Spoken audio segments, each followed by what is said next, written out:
evening.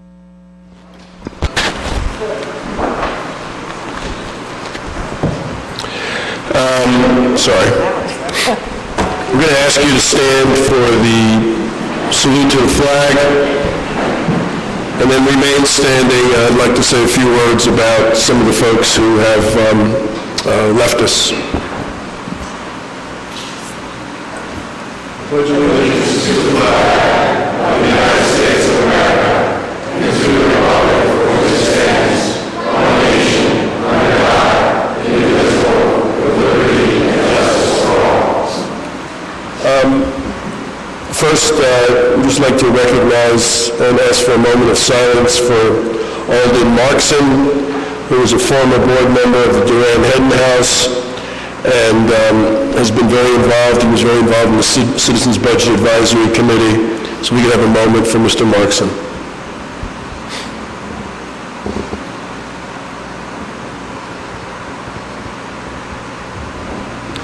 Thank you. And then I'd like us to take a moment of silence for the victims in El Paso, Texas and Dayton, Ohio, who died of gun violence.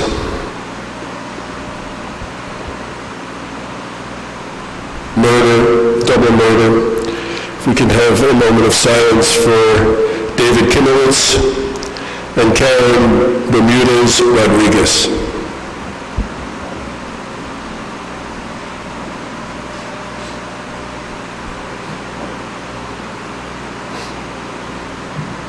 Thank you.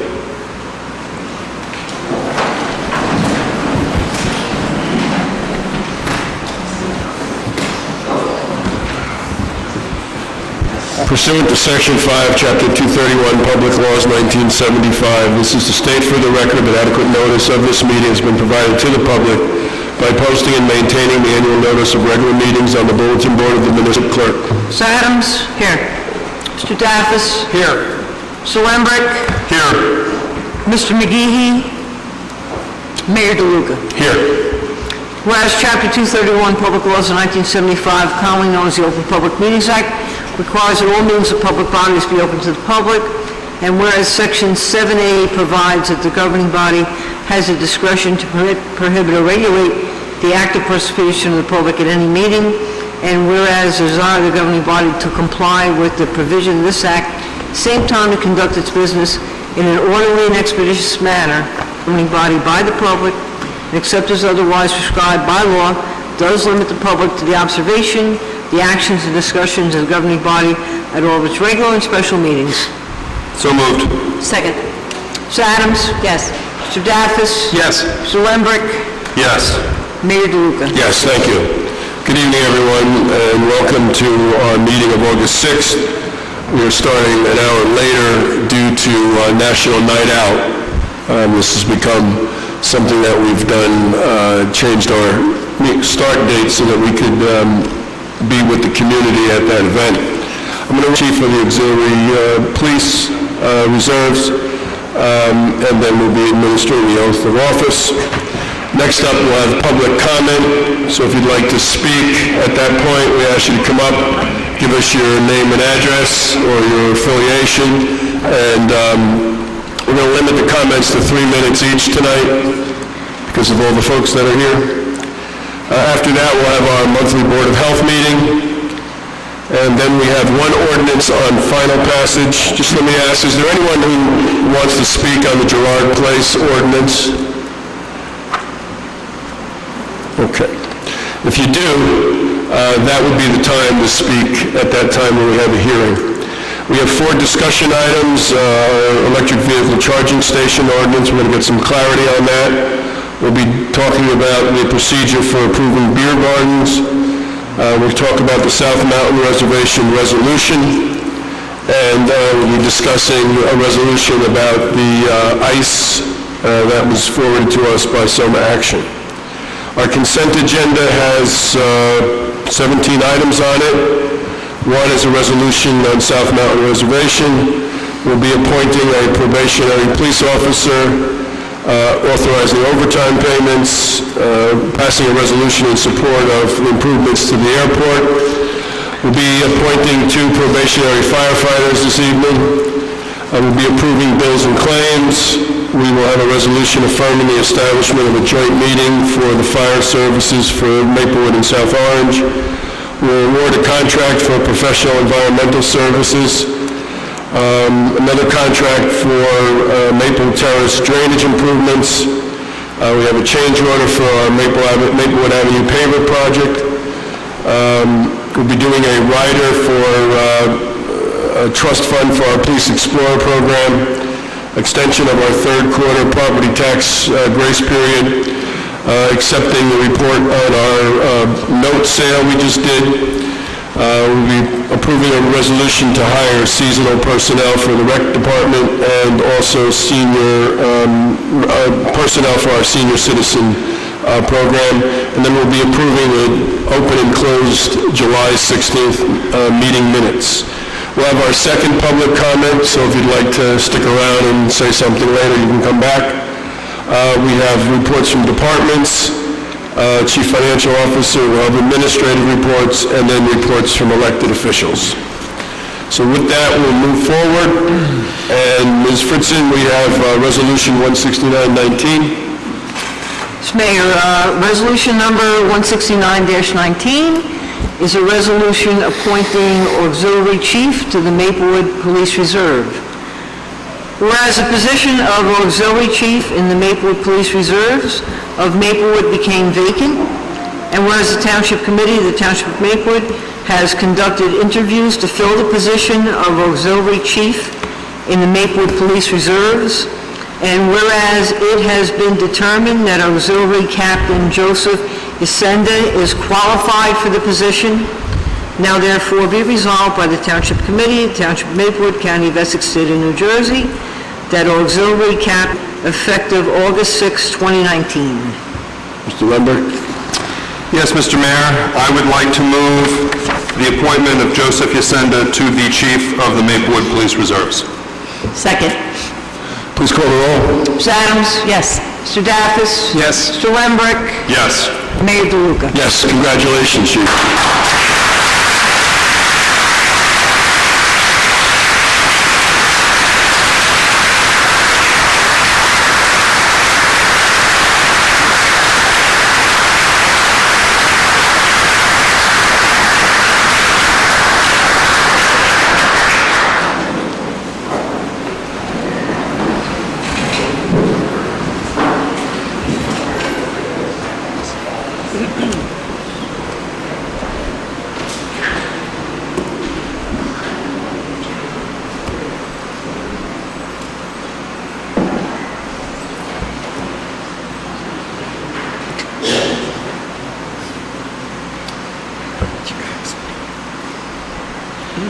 I, Joseph Yesenda, do solemnly swear that I will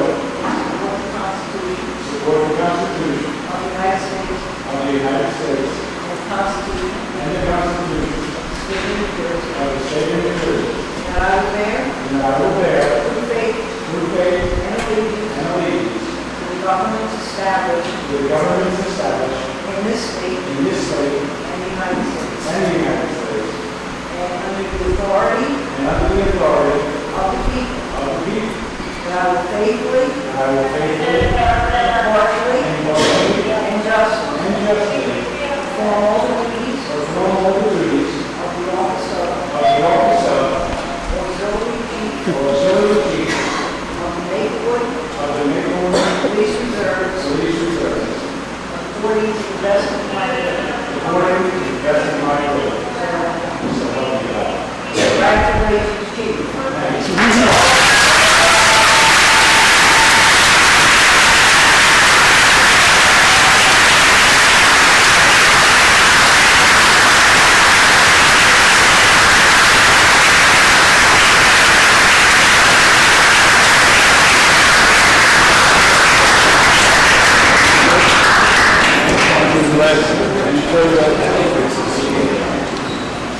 You have a few words to share, right?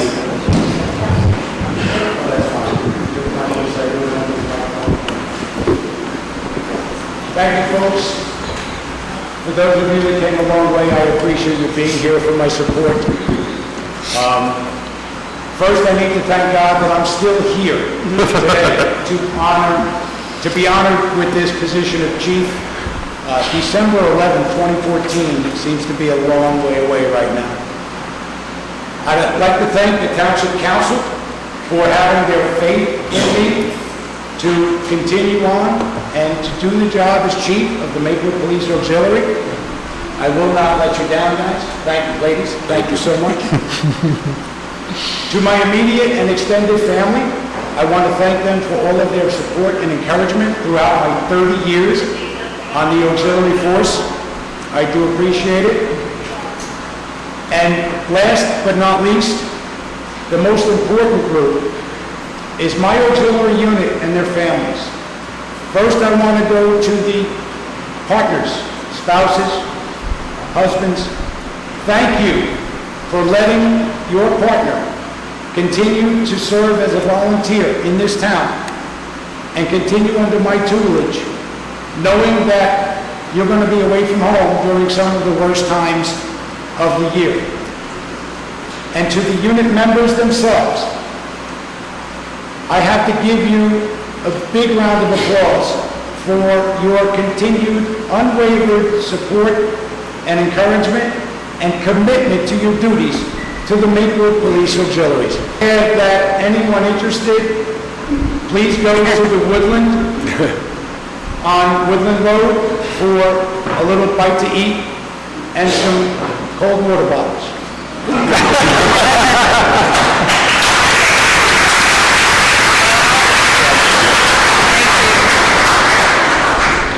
Got a sign. Glenn, you fixed that? Thank you.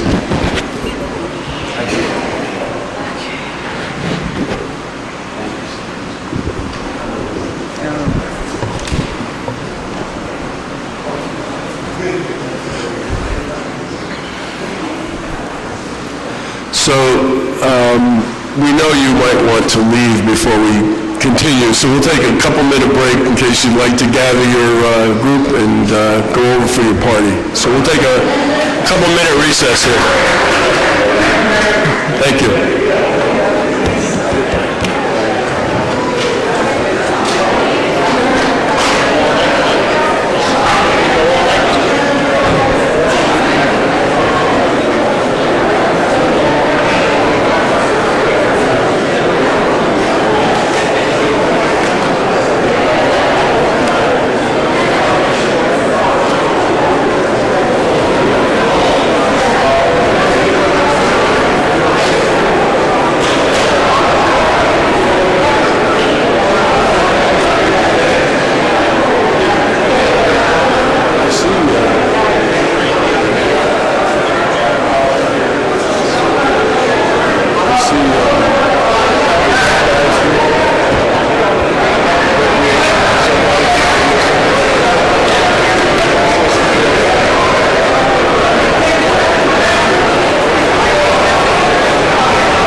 speak about the, Okay, we're going to get started. yes, correct.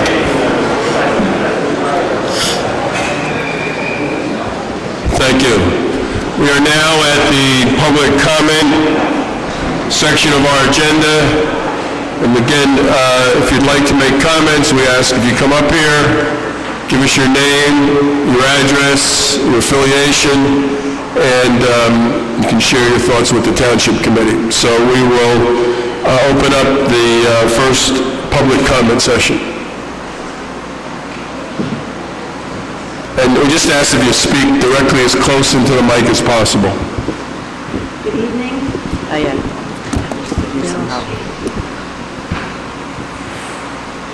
Good evening. I don't think it's working. Is it working? Somebody help with the mic.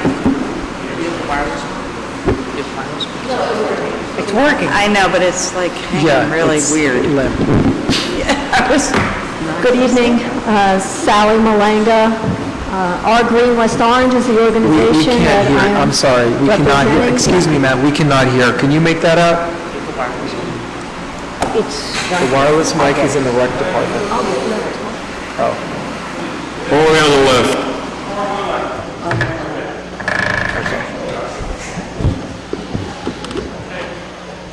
good evening. My name is Sally Malanga. The organization is Our Green West Orange, Sally, would you spell your last name, please? Malanga. Thank you, Sally. I'm here to encourage you and thank you for your proposed resolution that restricts the Turtleback Zoo from further encroachment in the South Mountain Reservation. I made a little visual of the relationship to their proposed grizzly bear exhibit and their proposed amphitheater for $24 million.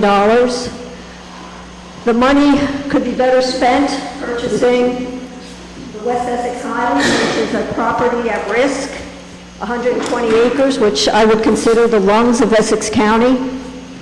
But the county has stated to West Orange's open space consultant that they don't buy open space anymore. I think that surprised me, and I hope that it will surprise you to hear that, since people pay tax dollars into that fund annually expecting that open space is purchased and preserved. But it seems that most of the money now goes for park development and the zoo, which has taken millions and millions of dollars.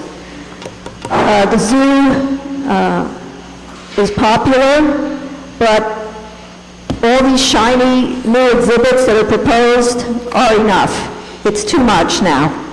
There's too much traffic, there's too much degradation in the reservation, and it's inhumane to keep grizzly bears in a 3-acre enclosure. It's inhumane to keep the animals they have there in the small enclosures that they have.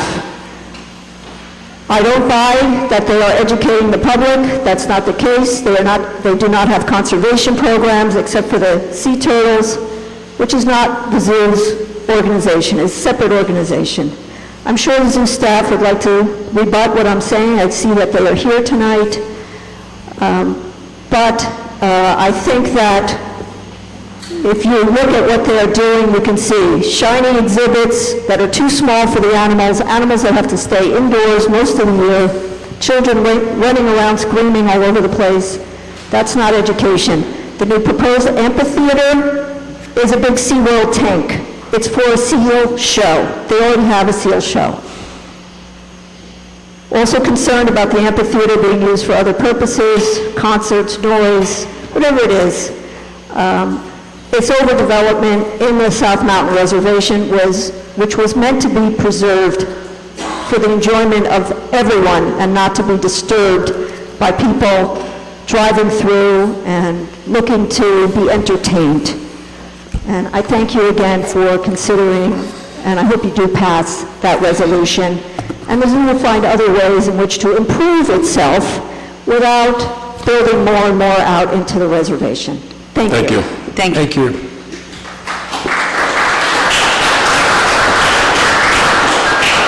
The way this works is whoever's next just comes up and speaks. Hi, My name is Mark Quinzio. I live at 700 Prospect Street in Maplewood, right on the inside of the curve that you proposed traffic calming for. Mark, good evening. Would you spell kindly your last name? It's D-I, capital Q-U-I-N-Z like zebra, I-O like Oscar. Thank you. And I don't know if any of you can answer this question, but on the map you sent us, there's a note that says, install raised pavement markers along shoulder stripes and striped median. What is a raised pavement marker?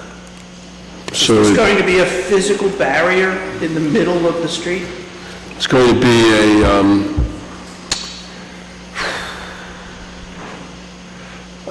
it's a small little bump that will be a fluorescent. If I need to back out and then head... Oh, no, you have no across the problem. street, I can still get... Oh, absolutely. That's all I needed to know. Okay, thank you. That was easy.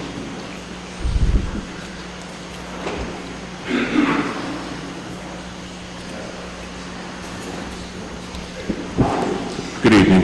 Good evening. Good evening. Yes, William Andrews, 58 Lexington Avenue, here in the town of Maplewood. Yes, good evening. I'd like to just bring to your attention an issue with regard to the restricted parking when it comes to township events. I'd like to pretty much talk about, like, we just had Maple Stop last week. And, it was just very disturbing to go to the parking lot that Friday morning, just, a day prior to the event, and find there were 25 parking spaces that were restricted. And that was just the Oakview Avenue side. This is not even counting the additional parking lot on Maplewood Avenue. I spoke to the lieutenant in charge that night, and I just asked, what was the purpose of, them blocking parking spaces, and I was told that, there are people who, for some reason, defy the township ordinance with regard to overnight parking. They'll park their vehicles there and they'll leave them there overnight, like over the weekend. And I guess they just basically came and put cones and stuff with the parking spaces they saw so that, people wouldn't park there, because I know that they had to set up the Maple Stop. But I just think it's inherently unfair to, people have to go to work in the morning and, you have to catch an 8 o'clock, 8:30 train, and you get to the train station and you have all these parking spaces blocked. And I think that, there needs to be some type of an advisory with regard to, letting the commuters know that, listen, we're having an event this week. This is, the parking lot needs to be cleared at a certain time instead of just, just abruptly just parking, putting cones there. And, people get there and, they have no place to park. Okay, I think that's a good idea. Thank you. Thank you.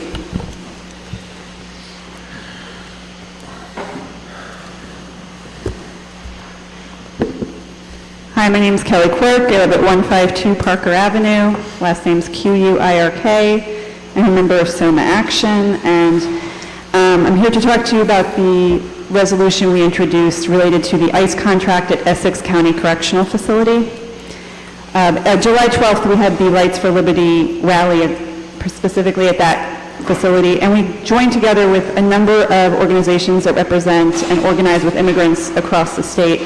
We joined together with Wind of the Spirit, American Friends Service Committee, First Friends, Democratic Socialists of America, and came up with a list of demands, which are basically what this resolution is based on. It's very similar to the request from dozens of clergy who spoke out at the last Freeholder meeting, united together under Faith Action, New Jersey. And I have a co-member who will talk about some of what we consider the no-brainers of this resolution, the things that shouldn't be controversial by any means. I thought about that I could talk maybe about the fact that from 2015 to 2017, we over-budgeted and underspent at the correctional facility by over $14 million. So we saved $14 million, yet we continue to charge ICE more and more money, $34 million, $37 million, $42 million a year. I thought I could talk about the $117 a day that we charge, plus travel, averaging around $3 million plus a month for the month of January alone. That accounted for 775 people a night, 954 individuals in January.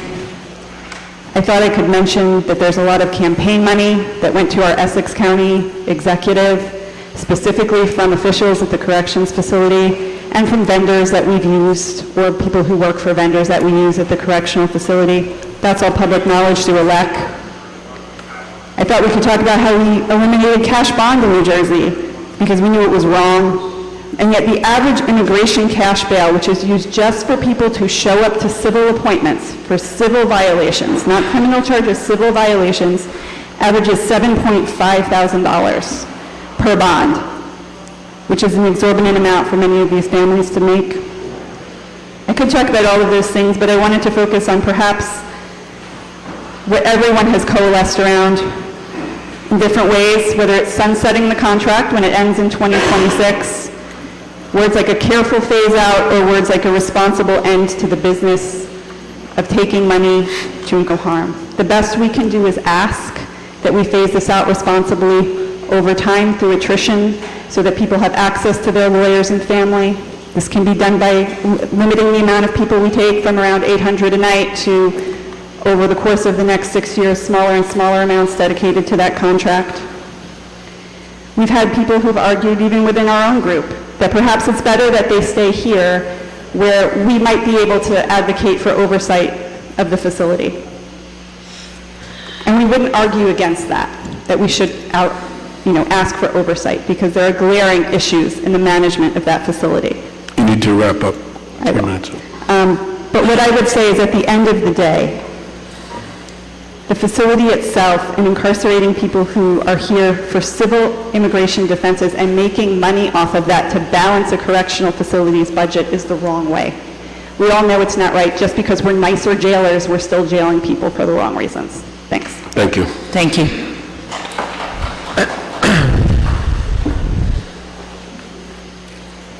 I'm also from Soma Action, and my name is Ed Jones. I live at 75 Meadowbrook Place.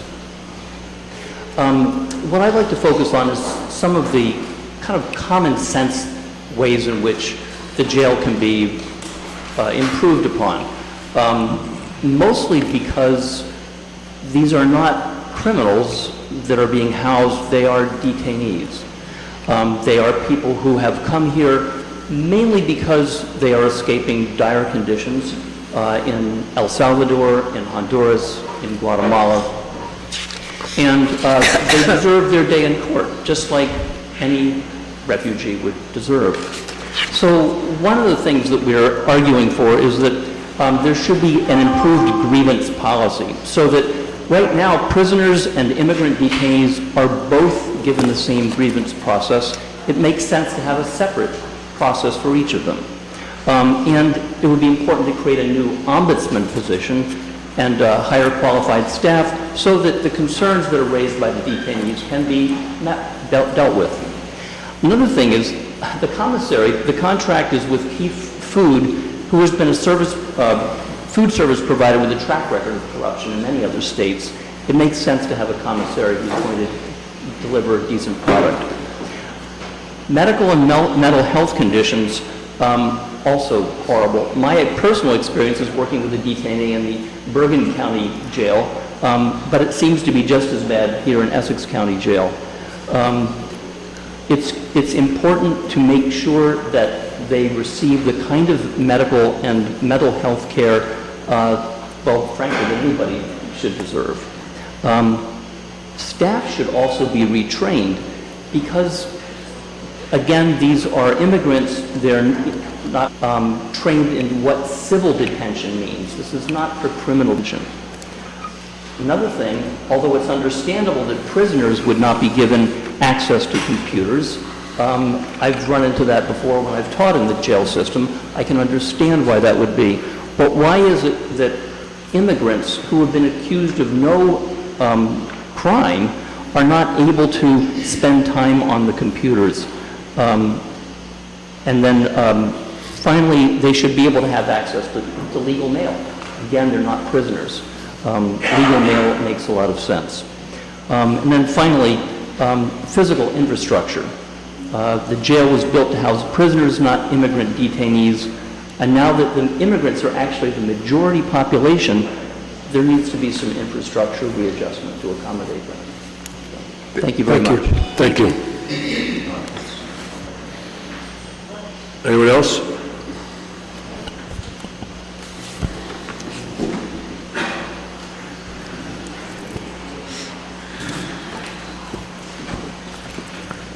Good evening. Thank you, Mayor and Township Committee. Dan Salvante, Director of the Essex County Park System.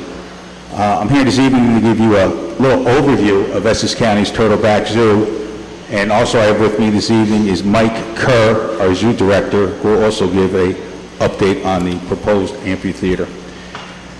As you know, in 1995, 1996, Essex County's Turtleback Zoo and the entire Essex County Park System, including our golf courses, were in deplorable condition. Our former administration did not put any emphasis on any of our open space, let alone our recreational facilities. Fast forward 8 years after that time, under the DiFincenzo administration, we have improved many of our facilities, if not all of them, including our golf courses, all our parks, as well as Essex County's Turtleback Zoo. During that time, we increased our inventory to our Essex County Park Systems. We increased it by an additional 500 acres added to our parkland, which now represents 23 parks within the Essex County Park System. Numerous improvements were done throughout, as well as improvements to our world-class golf facilities that people are quite proud of that play many rounds of golf. Essex County's Turtleback Zoo, back in 1995, was in such deplorable condition, it was going to be closed. And at that time, it was the residents and children that came forward to fight to keep Essex County's Turtleback Zoo open. During that time, the zoo went through a difficult transformation over keeping it for those 8 years. As I said before, under the DiFincenzo administration, an emphasis was put in not only to Turtleback Zoo, but to the South Mountain Recreation Complex. We were able to work an arrangement out with the City of Orange to gain access to the Orange Reservoir, which opened up to a recreational opportunity that is probably one of the most utilized facilities in the Essex County Park System, with the amount of people that utilize it for walking, exercise, socializing. We've also developed it as a site where children and families can come on any given day, 7 days a week, weather permitting. During that time, Turtleback Zoo was transformed into probably the best zoo in the state of New Jersey, let alone on the East Coast. During that time, numerous exhibits were refurbished, new ones were rebuilt, and membership has increased.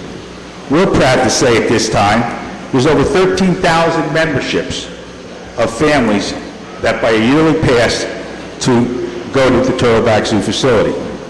And in those 13,000, I'm happy to say, here in Maplewood, there's 594 families that are members of the Zoological Society that represents 2,700 individuals that come to Turtleback Zoo numerous times in the course of a year. And on top of that, our education program has become an outstanding one, where over 200,000 children come through the doors and touch on the education and conservation of Turtleback Zoo. Mr. Savante, I'm going to ask you to wrap it up. Sure. With that, numerous organizations have participated, and we're quite proud of that. In addition, and I'll just end it with this, as you recall, South Orange Avenue was developed, realigned, and part of that project also included 6,000 trees to be planted in the reservation. I'll end it with that, Mr. Mayor, and at this time I'd like to ask Mike Kerr to come up to talk about the amphitheater.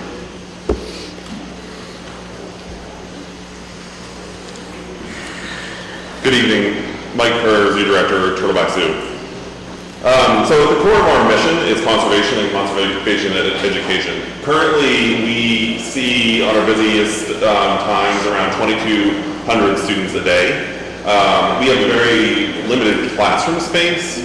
Out of the 2,200, we only provide direct programming for about 150 students in our current classrooms. So part of our mission also is connecting our guests with nature, and we do that through various presentations that include ambassador animals. So some of those animals are trained to be handled by people, and we can actually bring them closer to you. And we feel that that's a very impactful moment for our guests. So what we're proposing, and we're currently in the design phase, is about a 500-seat amphitheater. And what the amphitheater is so far in our heads is a stage to be able to present our ambassador animals, and then seating for our guests. We feel that will provide at least space to provide a direct education for about 1,500 to 1,800 students a day. So that would really get us to where we want to be. Our goal, is ultimately the 2,200 students to provide the direct programming for. Our zoo is accredited by American Humane. We're accredited by the Zoological Association of America, and we're also accredited by the Association of Zoos and Aquariums. So those different voluntary organizations come and they evaluate animal welfare, they evaluate our educational programming, and we have to meet different standards for each of those different bodies in order to get their stamp of approval. Hopefully that provides a little more insight to what we're doing. Like I said, it's very early in the design phase, so we don't have a lot of specifics. We just recently got the surveying back for the site that we will hopefully be able to build the structure. Thanks. Thank you.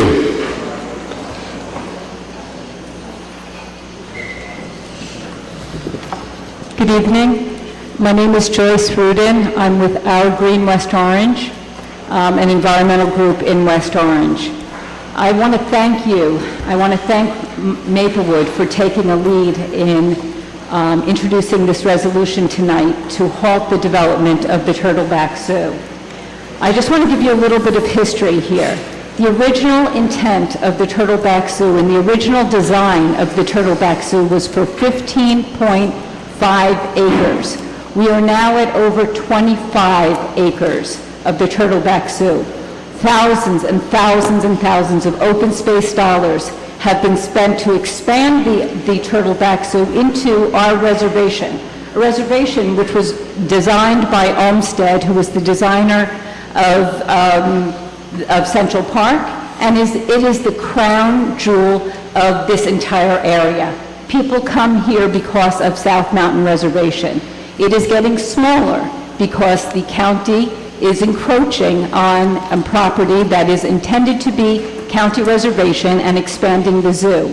Open space dollars have paid for a mini golf course, have paid to build McLuhan's restaurant, have paid to build the zip line, and now they're trying to build an amphitheater. I just heard that the intent was to build a 500-seat amphitheater. In fact, in their plans, I think they spoke more about a 1,000-seat amphitheater.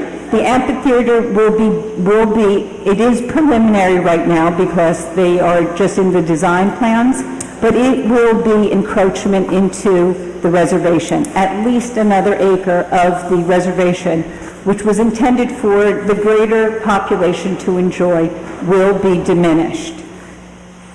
When the zoo was originally built, it was built with the Hans Christian Andersen theme. It was meant as a small petting zoo. This has gotten out of hand. Everyone understands that in 1985, the zoo was in disrepair, and it needed upgrades, and it needed updates, and it needed to be moved away from cages and to better spacing for the animals. That's not in. We need to stop spending open space money for more hardware, for more development, for whether it's grizzly bears or whether it's amphitheaters. We need to say no, and I thank you so much for taking the lead in this, and I certainly hope that West Orange and other surrounding communities will emulate what you're doing here tonight. Thank you so much. Thank you. Thank you. Anyone else want to address the Township Committee? Okay, here we go. Thank you, Mayor. Michael Dingelstead, Chief of the Maplewood Fire Department. And just wanted to address two resolutions that you have tonight. The first one I wanted to start Chief, can you speak up into the mic a little bit? We're having a problem hearing you. Thank you. I want to start by thanking the members of the Township Committee for introducing the resolution appointing 2 firefighters to the Maplewood Fire Department. I think that's a great step in maintaining our table of organization as we move forward. And I'd like to address the other resolution that is up tonight regarding the merger of the Maplewood and South Orange Fire Departments. I think you know me well enough by now to know that I speak from the heart, and I've always been an advocate for the safety and welfare of the firefighters, especially in Maplewood, and especially since I was promoted to the chief of the department. For the past 38 years, I've put my heart and soul into the department doing just that while working to protect the Maplewood community. As you are aware, I'm not opposed to the idea of the merger, provided it is done properly and for the right reasons.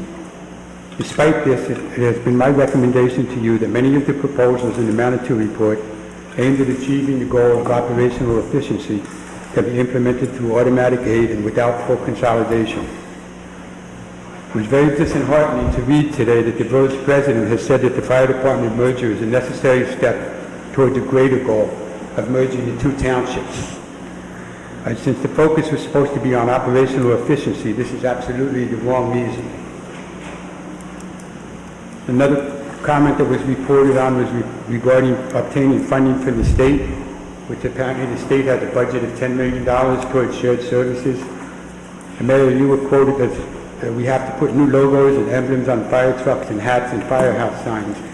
We're going to make a push to get some of that new money that's there for shared services to see if they're going to help us with the transition. I think that the push would be better directed towards staffing levels if that's available to meet nationally recognized standards. As I mentioned at the meeting last Friday, the proposed number of 70 firefighters with 17 member platoons and a minimum staffing level of 14 firefighters simply is not enough. When vacation, sick time, and other contractually obligated leaves are factored in, there will never be a time when a platoon is fully staffed, leading to overtime woes that both departments currently find themselves in, and is partially the reason for the merger efforts. And I can't dispute, and I've mentioned this before, I can't dispute the fact that responding with a minimum of 14 firefighters on an initial response to a fire, it's certainly better than the current 8 in Maplewood and the current 6 in South Orange. But it still leaves apparatus staff below the nationally recognized staffing levels with the numbers that you are proposing.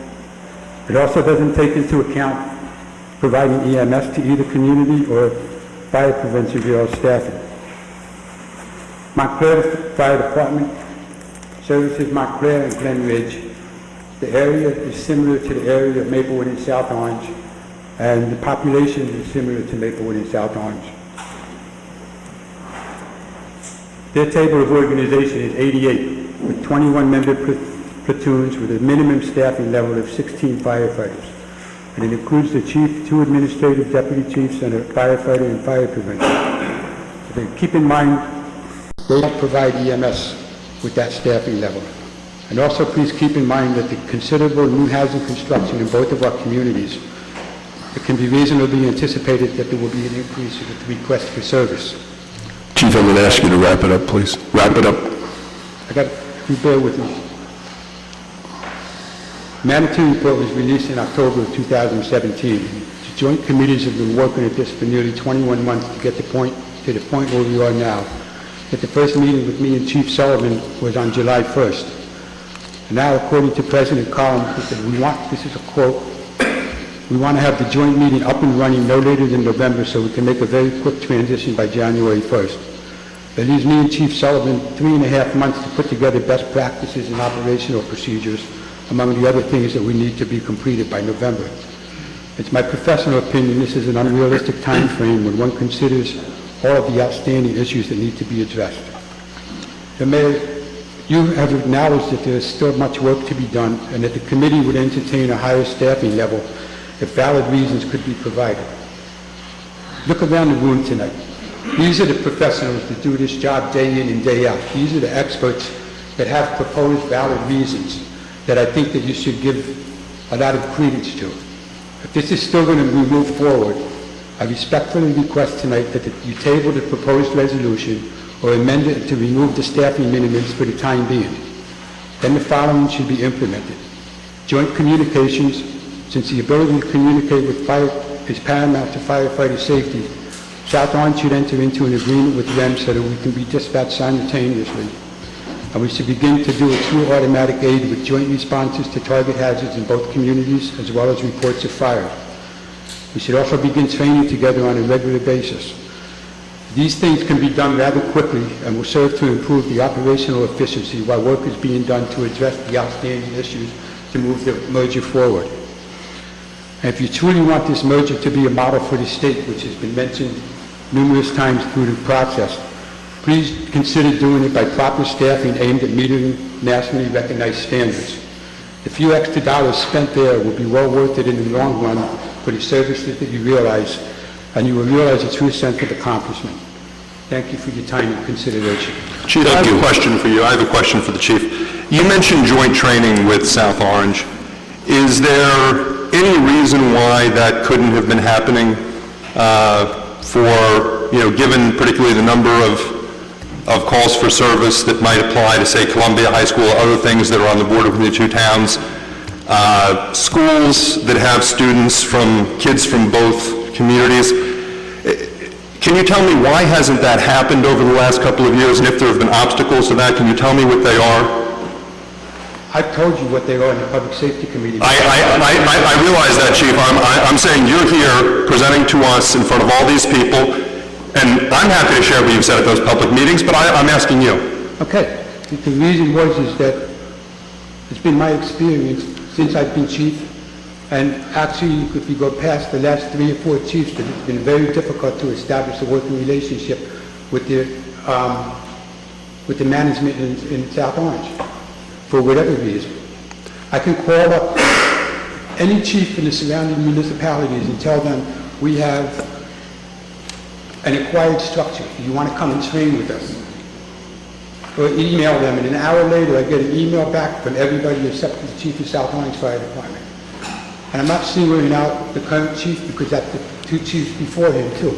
That was the situation, and it's not specific to me. If you want to go back to the last 5 chiefs in the Maplewood Fire Department, where we've reached out and tried to do training, we've tried to do joint responses, I agree with you. It's a joint school district, and we don't respond to the same schools together when we really should be doing that. So Chief, what you seem to be talking about is delay here, and giving you and Chief Sullivan and your departments more time to train, to come up with standards, when these 2 departments have not been able to work together on these things thus far, despite efforts to do so. So what I'm wondering is, what is giving you an extra few months or an extra year? We need to combine these departments to get them to start working together, because obviously asking them to work together and your efforts to get them to work together have not been successful. Well, you know, from my end, since I've been chief, that everything I've been asked to do towards that end, that I have done that. I do know that. I know that I've been rebuffed for it. So I respectfully ask you, as a governing body, to take this up with the governing body in South Orange. And if you really want to move this forward and make it work the right way, then let's get some cooperation. We had a 19-member committee at a meeting the other day that set benchmarks and set tasks for people to complete, to do whiteboard reports, to set standards. But to me, for the 2 joint committees to haven't worked on this for the past 21 months, and now you give the 2 chiefs 3.5 months to really put it together because the village president wants it done by November, and I can't help but think that that's a coincidence when the League of Municipalities Convention is happening, that maybe that has something to do with it. All of a sudden it's in a hurry-up mode when there are steps that need to be taken. And it's not on our end to have to do this. So if you can make it, and I've worked it, and you know from my reports on how we've tried to approach it. I do. I don't know the extra answers, but I think that you should give some credence to some of the points that were brought up by Mr. Deutsch from the State FMBA, the Central District Vice President. And I said, I know you have some differences or whatever about the opinions of the state union? Well, there's a difference between opinions and facts. We're entitled to our own opinions. We're not entitled to our own facts, and the state FMBA has played awfully fast and loose with facts in this community. And there is a serious trust gap right now between this community and the FMBA. And respectfully, I'm not going to talk about the village president. You know what's gone on. You know that basically the fire chief was told flat out, don't respond to the chief's email because it's nonsense. After Mr. McGee directed me to send an email to talk about training, to talk about dual responses, to talk about responding to target hazards. And you know what, that he didn't think he was being directed by the vice mayor of Maplewood. And then you're putting me on the spot. You want to put it out here, that's fine, I'm okay with that. But the fact is that he didn't respond, and the village president told him not to because she said, don't do it. So where is that coming from? If you're going to talk about, you really want to do this, then don't let her talk out of both sides of her mouth and say, we want to go forward with the merger, and at the same time tell the fire chief to ignore the Maplewood fire chief when he's looking to try to move it forward. Okay. Well, I mean, I can't speak to that. I can only speak to what I can speak to, and you can speak to what you can speak to, and thank you for addressing my question. Thank you, Chief. Thank you. Anyone else want to address the Township Committee? Good evening. I'm Mike DiMartini, Maplewood Local 25. Good evening, Mayor and Council. My name is Michael DiMartini. I'm the Deputy Chief of the Maplewood Fire Department and member of FMBA Local 25. I've been asked to speak to you tonight on behalf of Firefighters Local President Chris Ariema. Unfortunately, he is on away on vacation with his family right now. As I speak to you with many of my brothers in the room tonight, I admit that we have little understanding of the work that it takes to be a member of the Maplewood Township Committee. We all know that you work hard juggling constituent concerns with sensible policy making. We know you have a lot of responsibilities on your plate. We are pretty confident you do it because, well, we want Maplewood to be the very best town it can be. However, we could question the workload of the Township Committee. Does it really require 5 members? Or could it be done with 3? Honestly, we don't know the answer to that question. All right? We never venture a guess without thoroughly researching it, analyzing it, and then consulting with the experts. Obviously, that consultation was for all of you, the experts in your field. Yet, here we are tonight, a group of firefighters being told by our governing body that we should be able to do our jobs with less people. You've used the words like efficiency, cost savings, etc., and all of you will likely go out of the way to express your admiration for the work we do, yet you are willing to make decisions without consulting us, the experts in our field, the field of firefighting and emergency services. We know your end goal is to consolidate the Maplewood and South Orange fire departments, and we don't stand in the way of that ultimate result. We can't accept, however, it is that our department, one that is already understaffed by any recognizable standard, is being asked to do more with less. Doing more with less has become a very tired phrase. Doing more with less in the world of firefighting emergency services equates to more danger not only to the firefighter, but also to the citizens that we unselfishly serve. Maplewood is a growing town, and we are proud to be part of that. There's no reason why the fire department should be growing with it, and growing sensibly, that is, because make no mistake, just like 2 + 2 doesn't equal 5, taking our 2 understaffed departments and combining them into 1 understaffed department does not make a better department. Mayor DeLuca, we have come a long way in the past months in finding a path to bring the most meaningful change for our fire department in anyone's memory. We can get to the finish line together if we keep our eyes focused on public safety. Thank you for your time. Thank you. Thank you.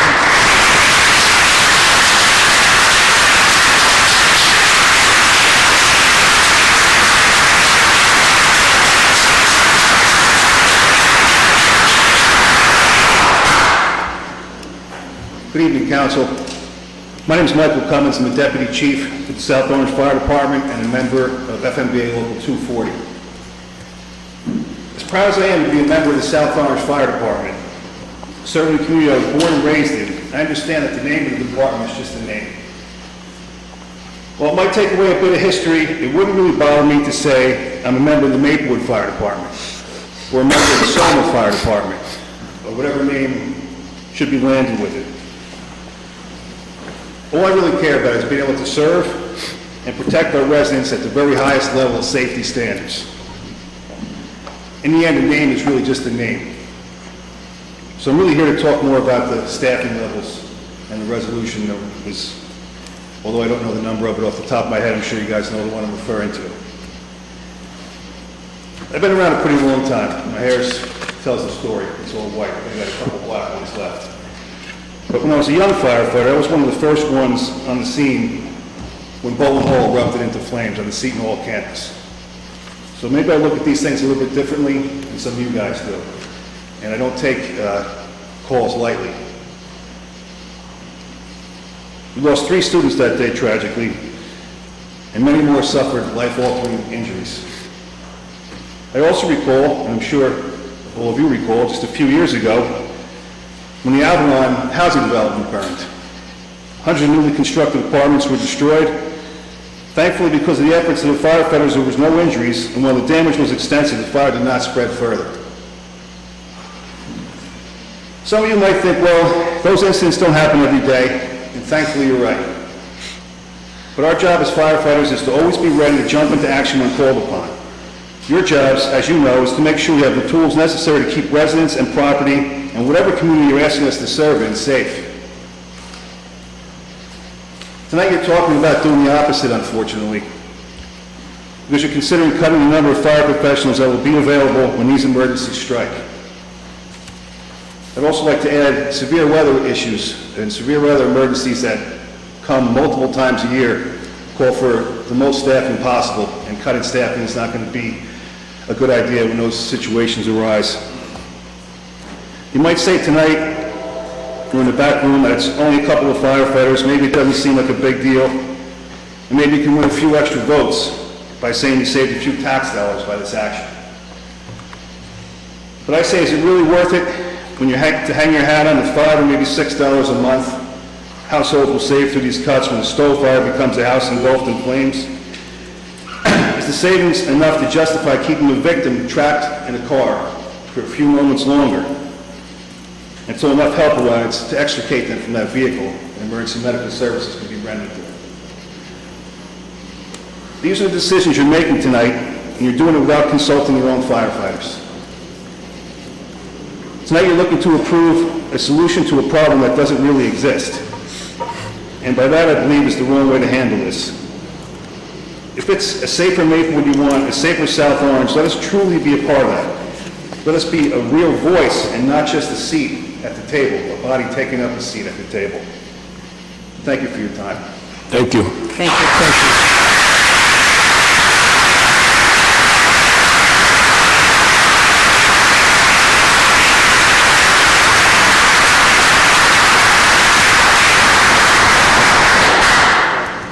Good evening, Mayor, council members, Liz Fritzen, Roger Desiderio, who I've known for years. Mr. Tevlin? Mr. Tevlin. Yes, Welcome. thank you. I've been a resident of Maplewood for, at one time, for 45 years. Served on the Maplewood Fire Department for 33 years. I'm happily retired. I remember when I was appointed in 1965, the salary was $5,400, but we had medical benefits. And with a father of 5 children and one on the way, those medical benefits were so important. I've known Mayor DeLuca for many years, and I haven't had the pleasure of meeting the other council members, but you make important decisions up here. You hold the lives of firefighters, police officers, the residents of Maplewood. Your decisions can affect all of them, whatever the issue might be. Tonight we are here to talk about merging the Maplewood Fire Department and the South Orange Fire Department. Important issue. And if it's not handled openly, a dangerous situation could develop.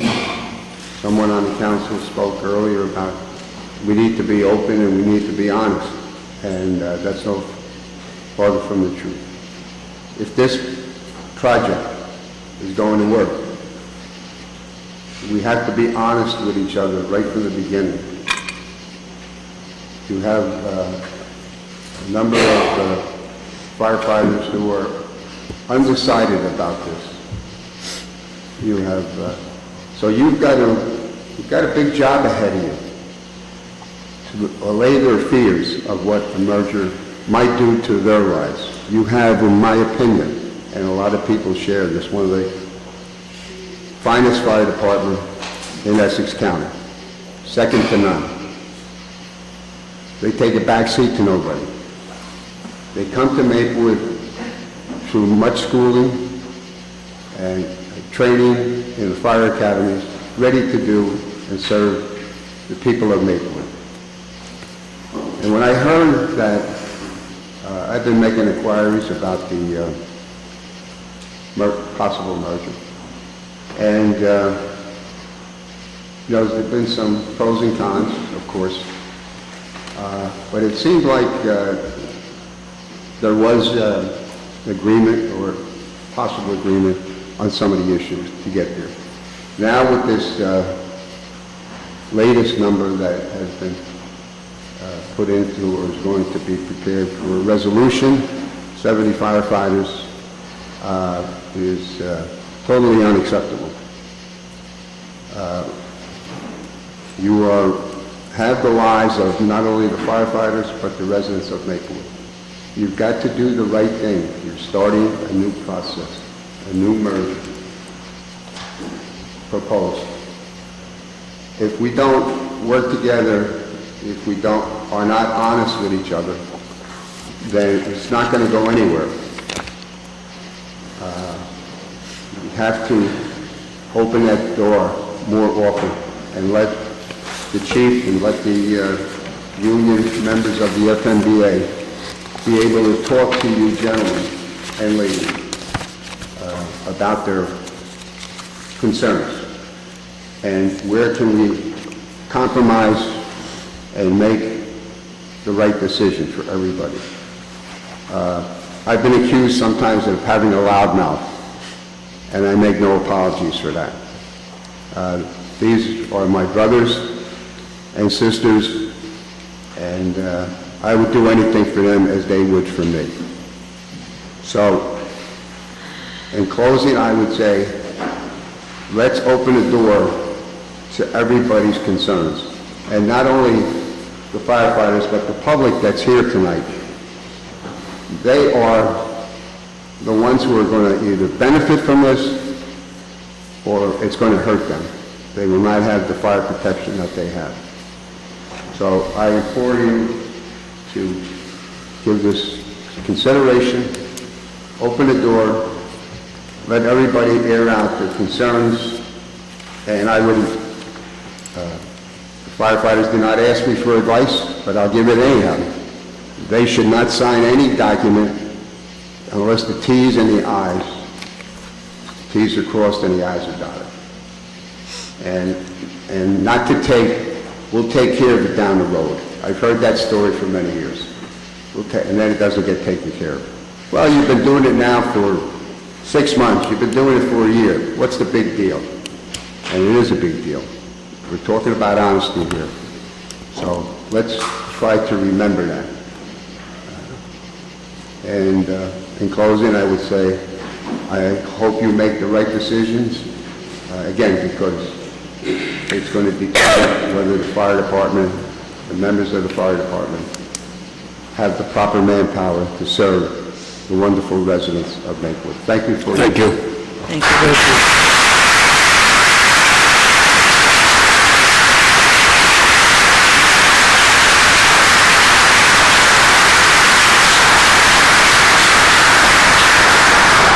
Mayor, Council, thank you for the opportunity to be here today. My name is Eddie Donnelly. I am the president, I am the face, I am the decision maker of the great union that this council member talked so childishly about, that we are free and loose. You want to talk about trust?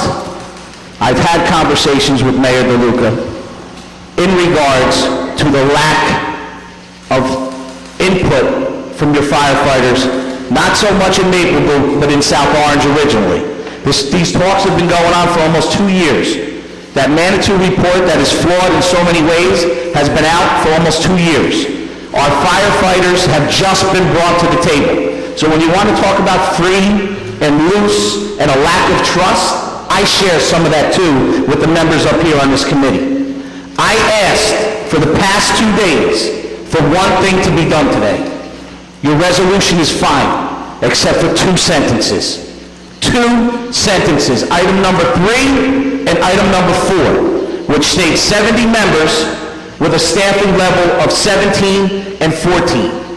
I am not going to sit up here and explain to you why those numbers don't work. You've heard from chiefs, you've heard from chief officers on the fire department, you've been hearing it from the czars, you've been hearing it from the DCA. There are a lot of questions, a lot of things that need to be answered as we move forward with any consolidation or merger. Take the 2 sentences out of the resolution and we move on. I said to the czars on Sunday, I said, please, do me a favor, reach out to Mayor DeLuca and talk to him. All I'm asking for is 2 sentences to be removed. See if we can get him to remove them. We'll take the resolution as is, and we'll move forward. We'll deal with staffing. We'll deal with response times. We'll deal with apparatus. We'll deal with the shapes of the firehouses. We'll deal with all of the issues that need to be dealt with. Why, I question, is one item in this resolution. You want to form a joint exploratory committee? You want to look at bettering the residents of South Orange and Maplewood, making one department? I told you, we'll work with you on that. Why is one issue not being removed from this resolution? I question that. And something else that I've dug up in the dungeons of Trenton, I found a DCA report from 2009. Okay? You want to talk about a Manitou report? I'm sure you were around for the Rubaker report back in '99. And Mayor, I think you were here in 2009 for a report that was conducted by the DCA that was never released. I found it. Okay? I started thumbing through it. And I'm going to read one excerpt from that report. It states, in a comparison with a number of career fire departments in Essex County, bracketed, several of which are similar to size and nature to that of the Maplewood Fire Department, end bracket.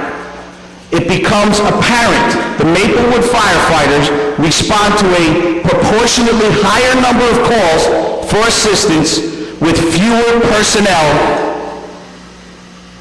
than their counterparts in neighboring communities and municipalities. That was from 2009. That was before you had the disaster on Springfield Avenue that every municipality from Essex, Union, Hudson, and Passaic County was apt to put out. 70 firefighters don't work. I'm imploring this committee to please remove the 2 sentences. We'll continue to work together. I said to the czars, what's going to happen tonight is going to take us backwards. Tonight takes us backwards. Whether you trust me or I trust you, what happened tonight takes us backwards. You want to, when we set this thing up and we go through this and we come up with a product that's thought through, that's negotiated, that's worked through, who knows what the number's going to be?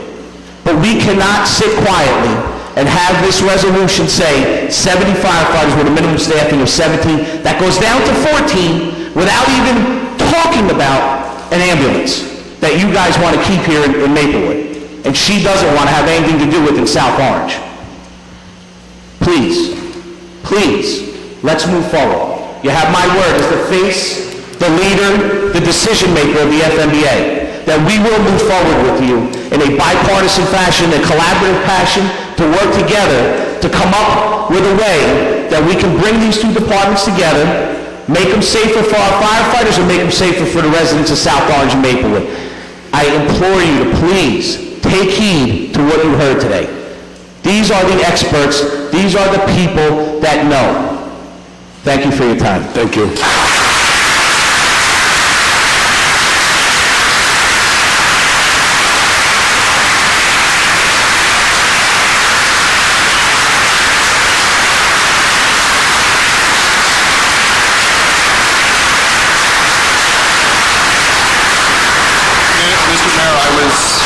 I believe I was addressed and I would like to respond. Mr. Donnelly? Yes, sir. You called me childish, I've been called worse by better, but let's talk about this. The FMBA and you're telling me to trust you.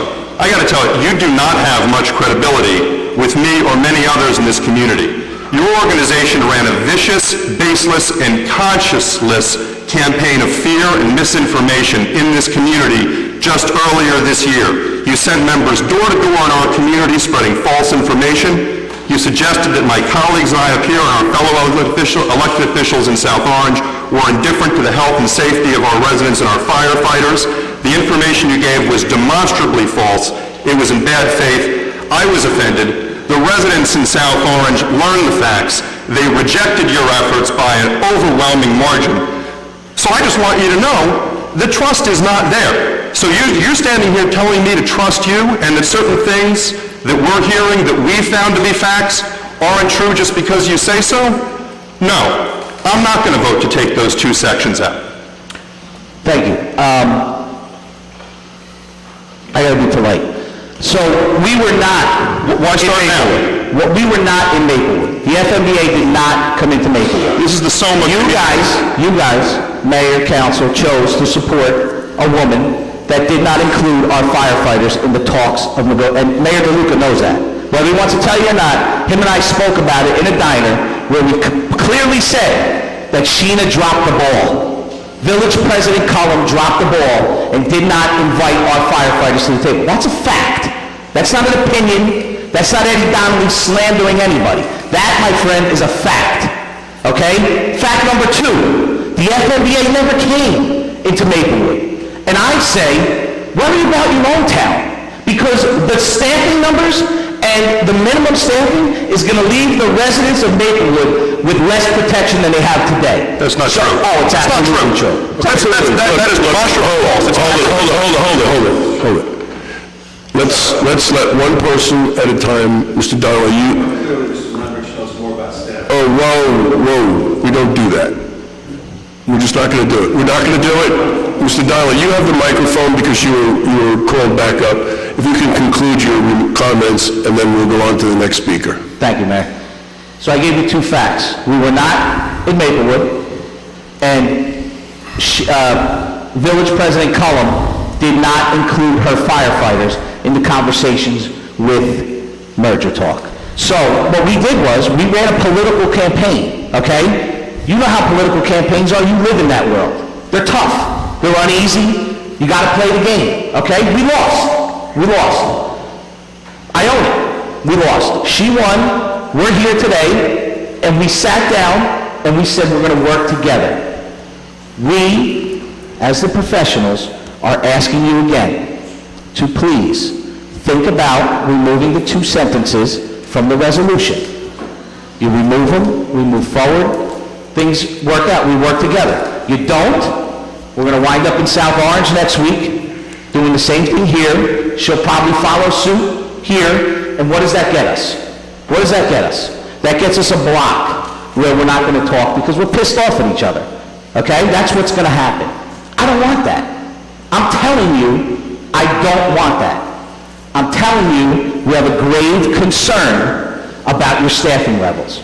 I'm telling you, I think that you should think twice about passing this resolution with those staffing levels in it. I'm also telling you that I will work with you. We'll sit down, we'll come back to the table, and we'll figure this out. You got so many things that we need to work through. So many. Why don't you put them all in the resolution? Just the staffing. Okay, thank you. Thanks. Sir.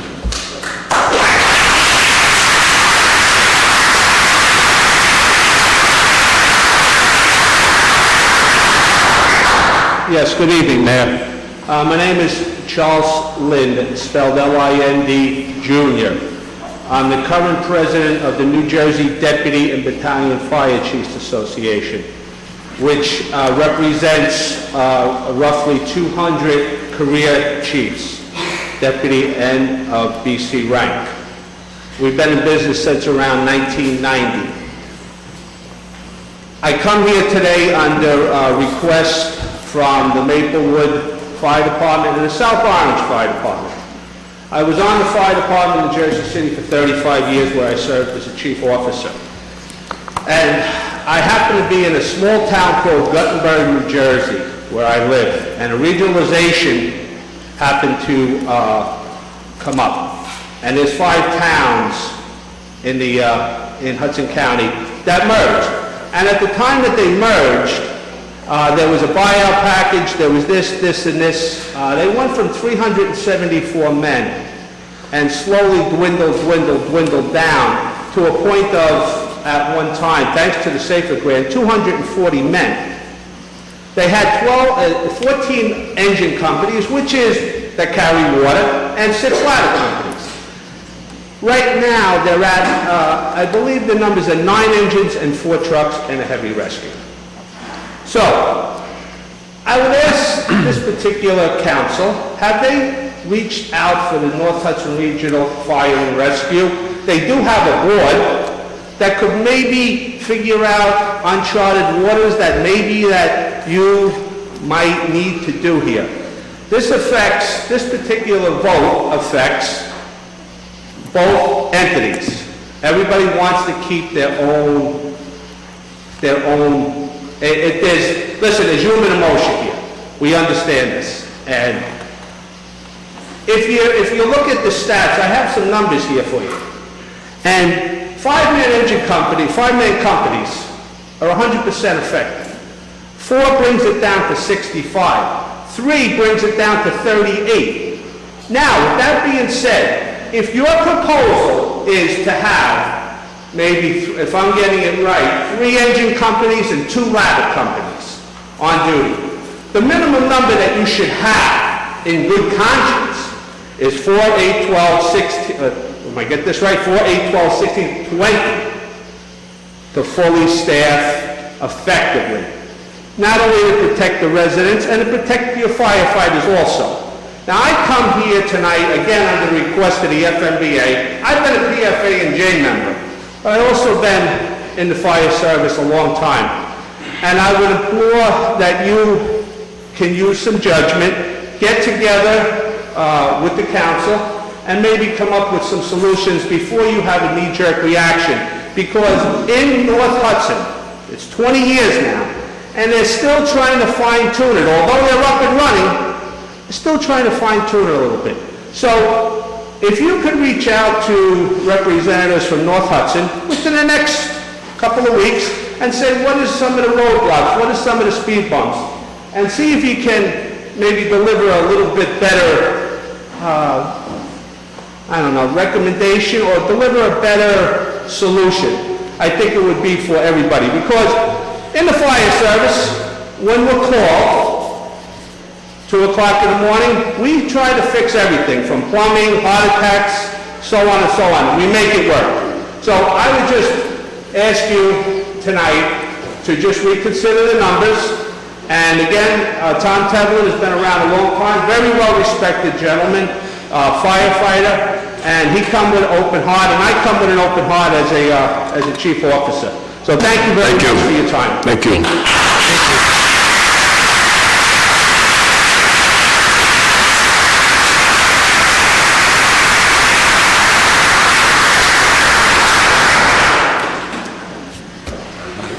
I'm Robert, last name Rashkes, R-A-S-H-K-E-S. I live out at 35 Oak Crest Road in West Orange, and I'm a neighbor of the South Mountain Reservation and the Turtleback Zoo. And when the leaves come down in the wintertime, on my block, we can see the reservation and the zoo. And we want to thank you for considering the resolution to protect the South Mountain Reservation. And I can say that I'm personally affected by the encroachment, because I hear all the music and all the noise, and the train whistle comes right up to my house, and I hear it all day long. And if they put it in, and my neighbors and I are very concerned, if they put it in an amphitheater, I could hear presentations all day long, and it's very concerning. And my neighbors and I, we've been signing this online internet petition that has over 8,600 signatures, and we're looking forward to the county adopting its new Turtleback Zoo master plan, so we can see exactly what they're planning before they before they go and try to get the plans, get the projects passed. And we're looking forward to community meetings that the county will have with everybody so that we can have input into what projects are developed in the future at the Totalback Zoo. Thank you. Thank you. Thank you. Thank you. Anyone else want to address the Township Committee?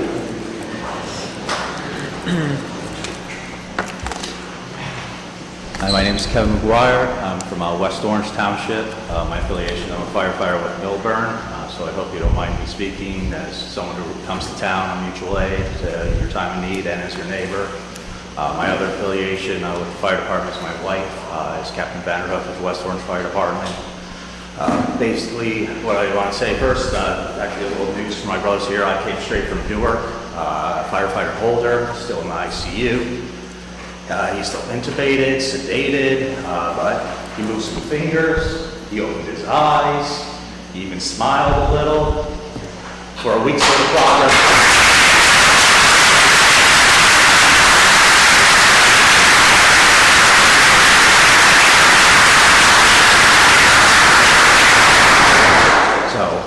The reason I'm telling you this is, not to just pull on your heartstrings, make you vote with your hearts, but the reason firefighter Holder and all the other victims, there's tons of other victims, he was in the back of an ambulance attending to a victim strapped to a backboard that also got hit by that dump truck.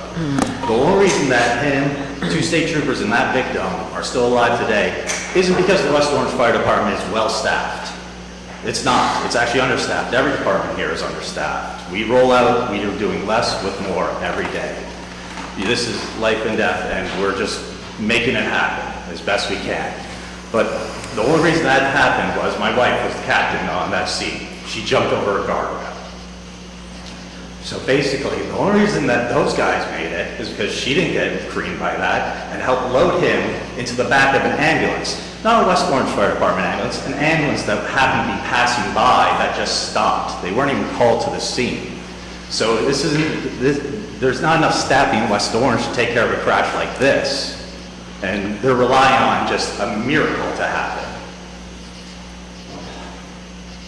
So please just remember, this is life and death that you're making a decision about. Be very sure about what you decide to do. Thank you.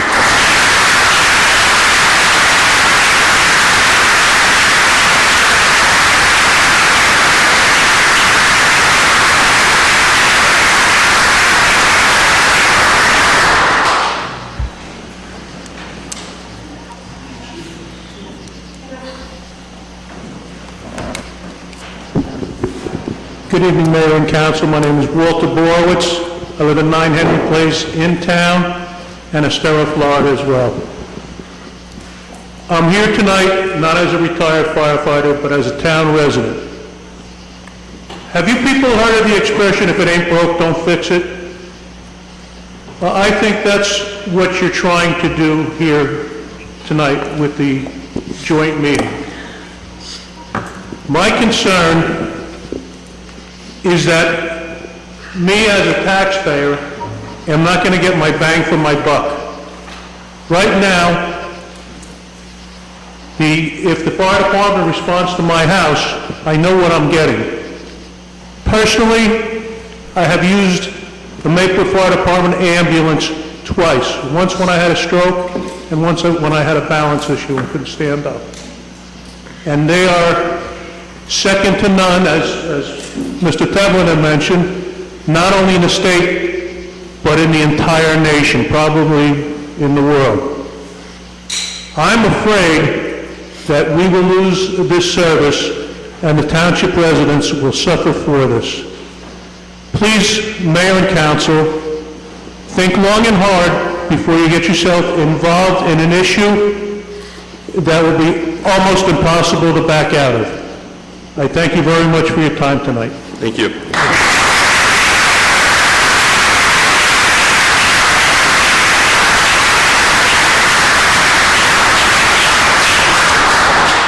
Anyone else?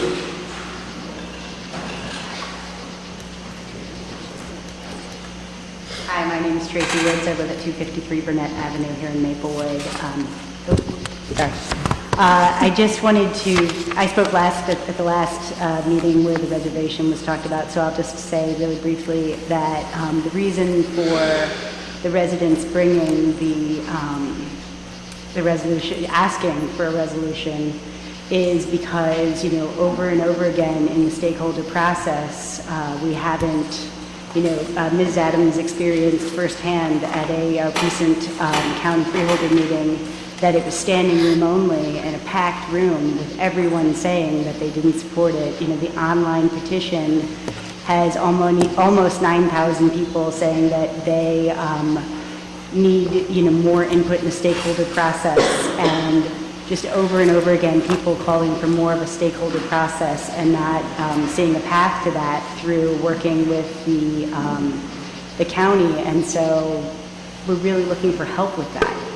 That, I didn't count, but I would say more than 100 people, stood up at a standing room only meeting and said that they weren't in support of the moving forward on the project at that time, and then they just voted for it anyway. And every stakeholder event that I've been to around the zoo have been similar. So we need help from the township in, getting our voices heard, because that just happens again and again, where at the stakeholder events, when they exist, it's just been, tons of people saying that they don't support it, and then it just getting voted through anyway. Thank you. Thanks, Tracy. Thank you. Thank you. Anyone else want to address the Township Committee?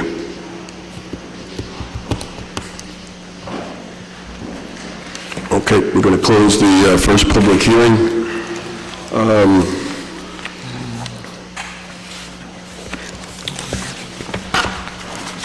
Board of Health, right? Yeah. So the way this works is that we go on with the rest of the agenda, and then we come back. We do have the South Mountain Reservation on for discussion. We don't have the firefighter resolution on for discussion. It's part of the consent agenda. So we can decide how to do this. We can, if people want to make any comments now, if you want to wait till later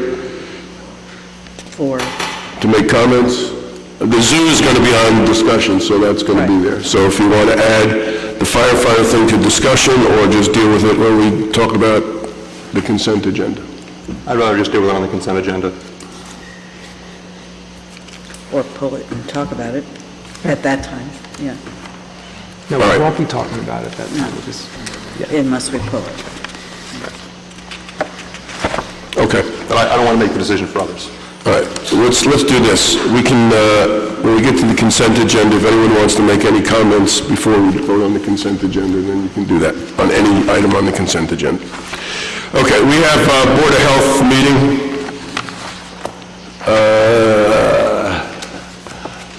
I'm unaccustomed to... That's you, man. Yes, I know. I don't run meetings enough. Maplewood Board of Health, pursuant to Section 5, Chapter 231, Public Laws, 1975, this is the state for the record that adequate notice of this meeting has been provided to the public by posting and maintaining the annual notice of regular meetings on the bulletin board of the municipal building, by mailing the annual notice of regular meetings for 2019 to the News Record and Star Ledger in December 2018, and by filing said notice in the office of the Township Clerk. Mr. Adams? Here. Mr. Daffis? Here. Mayor DeLuca? Here. Mr. Lembrick? Here. Mr. McGehee?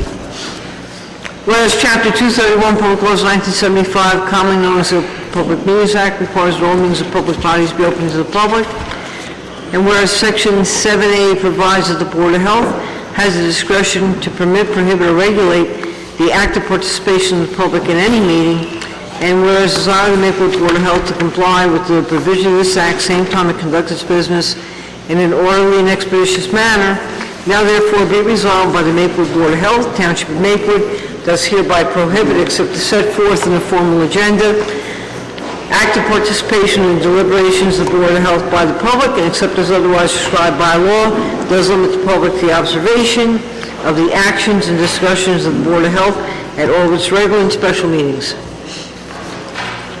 Can we get a motion? So moved. Second. Mr. Adams? Mr. Daffis? Yes. Mayor DeLuca? Yes. Mr. Lembrick? Yes. Okay, can we get the approval of the minutes, motion to approve the minutes of July 2nd? Mr. Mayor, I make a motion to approve the minutes of our July 2nd, 2019 meeting of the Maplewood Board of Health. Second. Please call the roll. Ms. Adams? Yes. Mr. Daffis? Yes. Mayor DeLuca? Yes. Mr. Lundberg? Yes. Mr. Rode, we have two resolutions dealing with the breakfast lunch program. Do you want to speak on them, or? And would you introduce yourself, please? Yes, Robert Rowe, Health Officer, Township of Maplewood. Sorry I didn't get these in time for the regular consent agenda, but first is for the summer lunch program. We've been able to extend it 2 more weeks thanks to the generosity of Rep Party. So we're doing a resolution to approve that agreement, and then I will write a contract that we'll sign with Rent Party, but we need to do it as a resolution approving that. I'm assuming that's correct, Mr. Desiderio? Yes, Mr. Rowe. So that's what the first resolution is. Okay. Can we get a motion on Resolution 184-19? So moved. Second. Please call the roll. Ms. Adams? Yes. Mr. Daffis? Yes. Mayor DeLuca? Yes. Mr. Lundberg? Yes. The second resolution is required by the Finance Personnel Office that our program supervisor for the summer lunch program, their employment is extended for 2 more weeks to supervise that summer lunch program. Can we get a motion on 185-19? So moved. Second. Please call the roll. Yes. Yes. Mr. Daffis? Yes. Mayor DeLuca? Yes. Mr. Lundberg? Yes. Okay, and I'd like to present our nurse supervisor, health educator, assistant health officer, to talk about the summer lunch program. Great. And she's so much more. And you can tell us your name. Right, you forgot to introduce her, but go ahead, you introduce yourself. My name is Candace Davenport. I work for the Township Public Health Division. And I just want to give you a brief overview of the summer meals report, which is in your packet. But I do want to just mention and bring to the residents' attention that the Township of Maplewood offers its first summer meals program started on July 15th and is now extended to August 23rd. Breakfasts are at Maplecrest Park from 8:45 to 9:45 a.m. now, and lunch will be from 11:30 a.m. to 1:30 p.m. It's free to all families with children under the age of 18, and anyone 19 and over with a physical or mental disability are welcome and free to attend. I just want to pay special note and a big note of thanks to Mr. Marcel McNeil, who is the site coordinator, who has been there faithfully every day, along with our volunteers from our community, Tamara Carroll and Ms. Lucia Ramirez and Ms. Susan Cohen, who have been there to volunteer and help with the summer meals program. I also just want to mention that we have fed probably over 720 meals since we started, so continuing this program will really help families, but you might have a difficult time wondering who these families could be. It may be difficult to imagine that towns like Maplewood and South Orange have issues with hunger and food insecurity. However, 17% of our student population qualify for free and reduced lunch during the school year. Furthermore, 24% of Maplewood and South Orange families are ALICE qualified, and that is access limited, income constrained, and employed. The summer meals program has been the support that these working families were looking for and needed. The families we serve are the bedrock of our community. They're people who are limited to one salary due to summer breaks in their jobs, those who are employed through the trending gig economy and have children to support, families who have lost a job, families working 2 jobs and their children are home alone, families who are in transition and living with family to save money, families with an ill family member, and families with multiple children. At a time when finances are uncertain, these free meals are giving them some relief and stability. And so from all of them to you, we say thank you for your support. In your report, you'll see that we have future plans for continuing this for next year. So we hope that you will consider opening up 2 locations, because we know that there are other kids who could benefit from this program. If you have any questions, you can contact the Public Health Division. And we'd also most especially like to thank the Township of Irvington for allowing us to be a satellite site and Ms. Natalie Julian and the Recreation Department, who've been so phenomenal to giving us great support in making this happen for our children. Now I'd like to present to you the American Foundation of Suicide Prevention. We have two speakers this evening who would like to share their information, Ms. Christina Murphy and Ms. Virginia Citrano.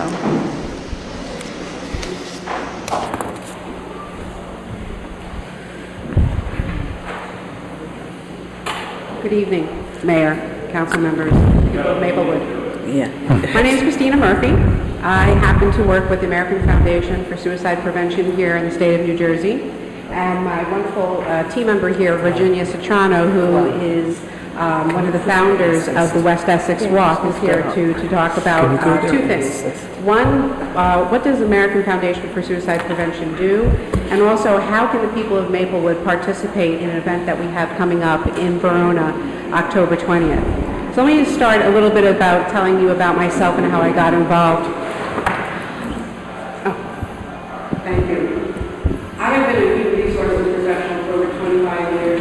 I've been a professor and also a career counselor. And I have been touched personally as well as professionally by those that have suffered in silence any degree of mental illness in addition to suicide. It never gets easier for me dealing with this. And last year I got involved with ASSP because I felt I needed to do more and I needed to learn more. So two of the things that ASSP does very well is one, it drives awareness about what suicide is about, how we recognize the signs. It also does a lot to educate people. There's some wonderful education programs that they offer. They train volunteers to come to the school systems, organizations, anyone from veterans who are suffering with mental illness, first responders who are suffering with mental illness, LGBTQ, the elderly, and everything in between. So we want to just bring this to light because we understand I'm a resident of Nutley, Virginia is a resident of Verona, and even though here in Maplewood, suicide touches all of us in one capacity or another, and there's so much that we can do to help each other, to recognize the signs, to act, but also to prevent this horrible thing from occurring again. One of my pledges has always been that I would never want to have to deal with another suicide on my watch as a professional, as a personal capacity or whatever. So with that, I'm going to turn it over to Virginia to talk a little bit about her story, the work that she has done to found this walk that we're doing in Verona, and tell you a little bit more about the event. Thank you. Thank you to the Maplewood government. Thank you to everyone who is here. My name is Virginia Citrano. I'm a resident of Verona. My sisters actually deserve the credit for bringing the American Foundation for Suicide Prevention to Verona. They did so in 2017, 1 year after I lost my youngest son to suicide. He was 15. 6 months later, we lost another young man in Verona who was a college student. AFSP as an organization has been working on a national level for several decades. These walks bring the work of AFSP into the communities. The walks that we've held in Verona for the last 2 years have enabled us to bring community education programs and programs specifically for high school students as they prepare to transition to college. There is enormous pressure on high school students these days that are amplified by that transition to high school. So this work of outreach and education is vitally, vitally important. This year we made the decision to really kick open the doors of the walk and to bring more of the communities of Essex County in. As walkers, yes, but more importantly, to begin to educate all of the communities so that when there is a need for resources, whether it's to educate the community, educate the high school students, everyone is at afsp.org/West Essex. The AFSP itself I gave her one. is at afsp.org. Thank you. Thank you.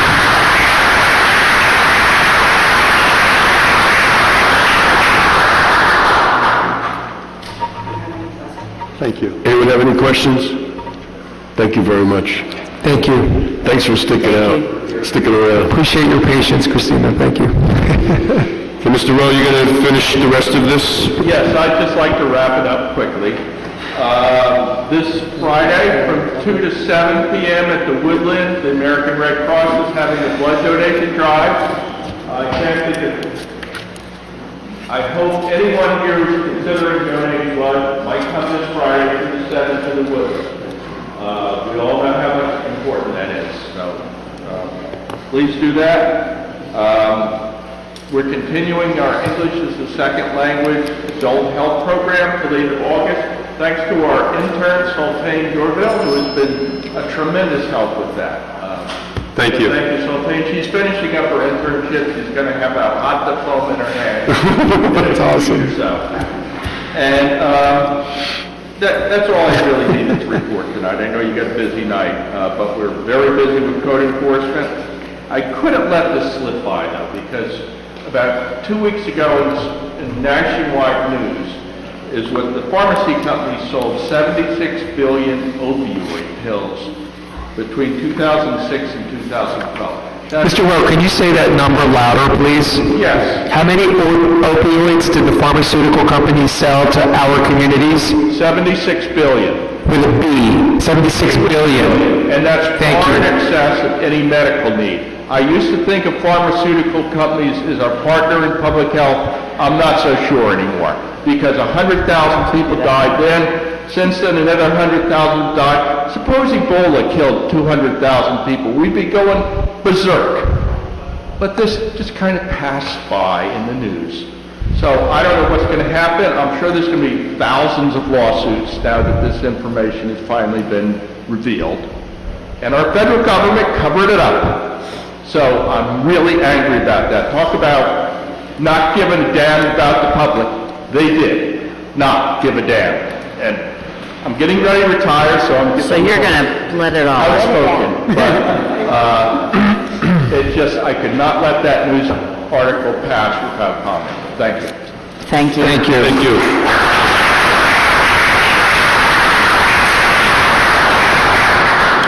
Is there anyone who would like to address the Board of Health? Mr. Mayor, if not, I just wanted something to say to Mr. Rowe. Go ahead. Okay. I'm sorry. Mr. Rowe, I don't know if you or our wonderful intern or Ms. Davenport are going to be here later, but I just want to say I really want to thank you and your team for all the work you've done with the summer breakfast and lunch program for our youth. I know it's been a lot of effort, and you've also had a lot of partners, and I think it's great that Rent Party is now another partner. I think all of us know the great work that Rent Party does to address hunger in our community. It's just amazing. And I just want to say that, we're really grateful, because summertime is really tough for a lot of our youth here in this community. When they're not getting the school lunches, they're not getting the breakfast at school. So to make this happen and to put the partnerships together and to work out all the logistics, I know it was a lot of work for you and your department, but the community really appreciates it, and I know we up here as elected officials have heard from a lot of people in the community, publicly and privately, who thanked us for our support, and so thank you for the work you've done. Thank you. Very much a team effort. Thank you. Thank you. Thank you. Anyone want to address the Board of Health? Seeing no one, will close that, and can we get a motion to adjourn until September 3rd? Second. Please call. Mr. Adams? Yes. Mr. Davis? Yes. Mayor DeLuca? Yes. Mr. Lambert? Yes. Thank you. We're going to go back to our regular agenda. We are on item number 9. We have an ordinance on final passage. This Mayor, item number 9, ordinance on final passage, ordinance number 2965-19, is an ordinance to amend Chapter 257 of the Code of the Township of Maplewood, entitled Vehicles and Traffic. This ordinance will establish time limit parking of 2 hours on Gerard Place. This ordinance has been published, copies posted on the bulletin board in the municipal building, and copies made available to the general public in accordance with the law. Is there anyone who wants to speak on this ordinance? Yep.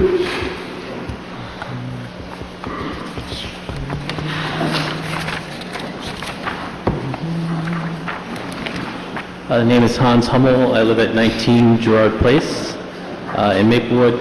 I'm here obviously to speak in opposition to the ordinance as written. I think as it's written, the ordinance is really just moving the problem from one end of the street to the other. As you know, the ordinance only affects the lower half of the street.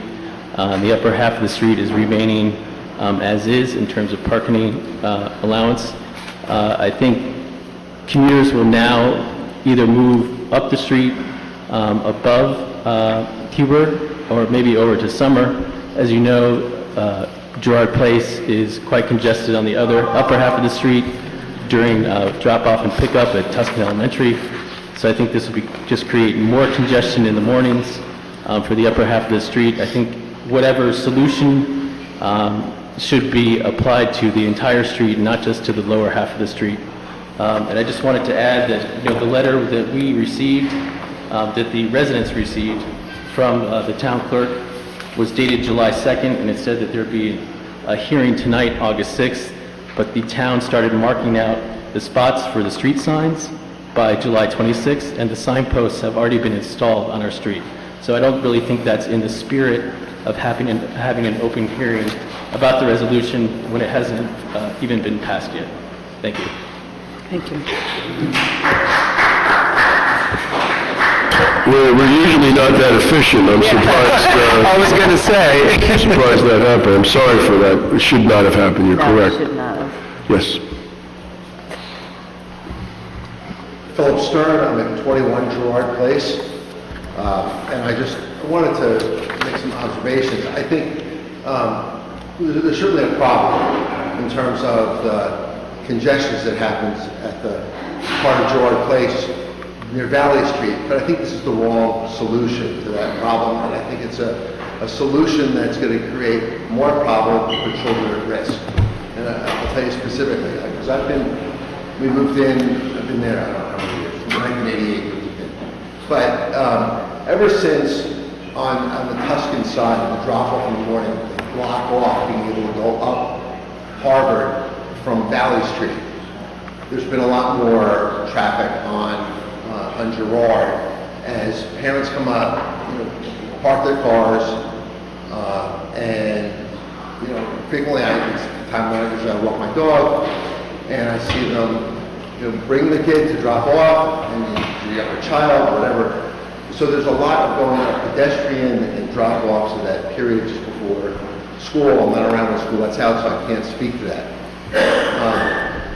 But I also recognize that just the width of Gerard Place is such that it's basically the width of 3 cars.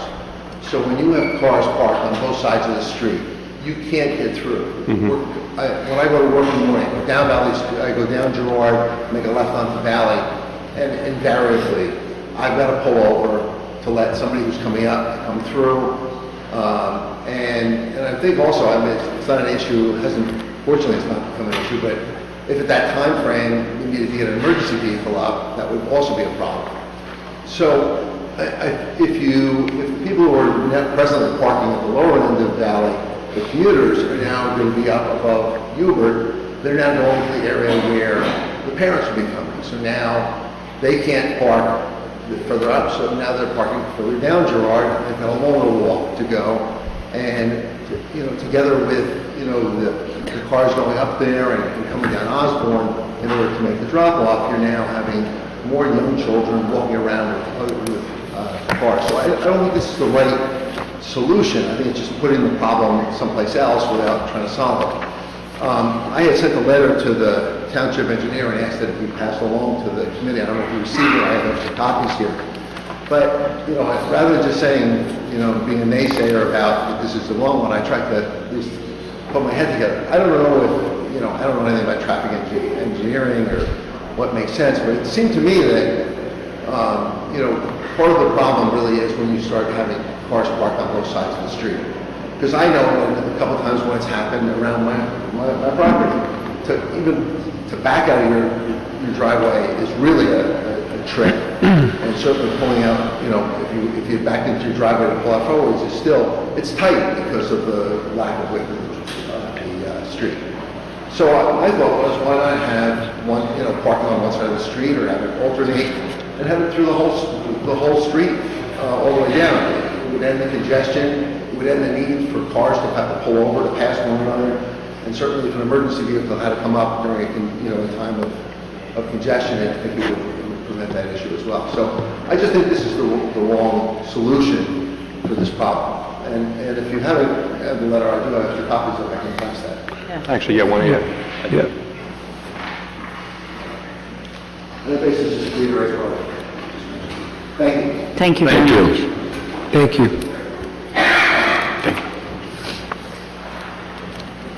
Did you get a copy of that by email? Hello, my name is Peter Critland. I'm at 6 Gerard Place.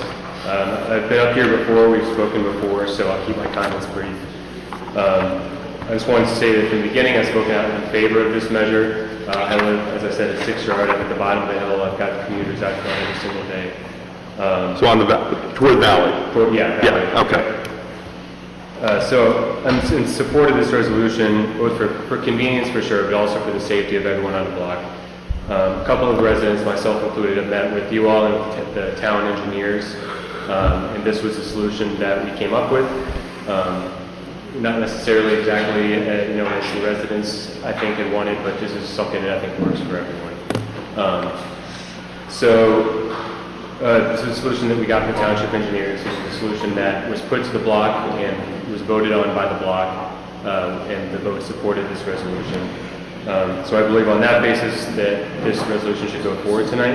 That said, I'm certainly happy to support my other neighbors up the block if there's additional measures that need to be put in place to fit their needs, but I just want to make sure that we get this first step done.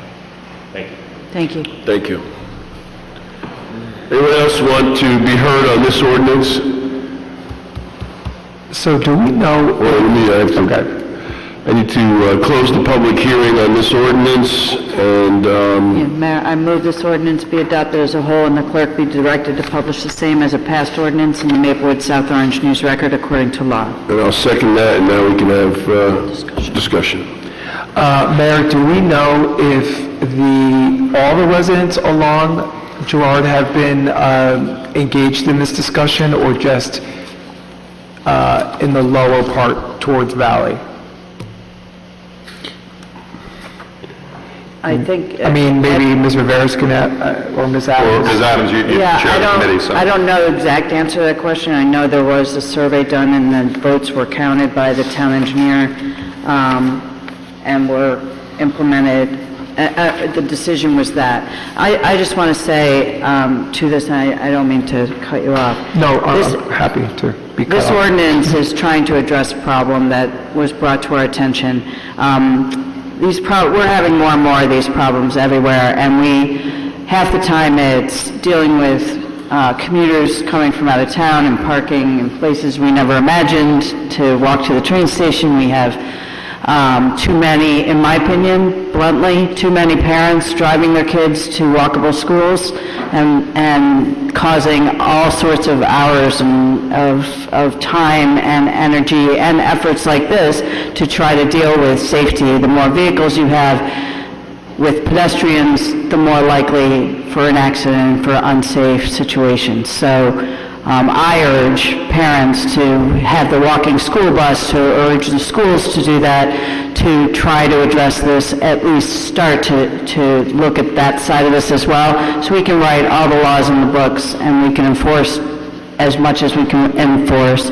But ultimately, we're going to be I'll be supporting this ordinance tonight, not because I'm disregarding the comments of the people who stayed late to come talk to it, but mostly to address the issue, and it's been vetted through Engineering and Planning and Public Works Committee, and we'll see how this works. It's, like if it doesn't work out or if it causes bumps another problem, then we'll evaluate that and see what we can do after that. That's, I think, the only way we can address it personally. So that's my 2 cents.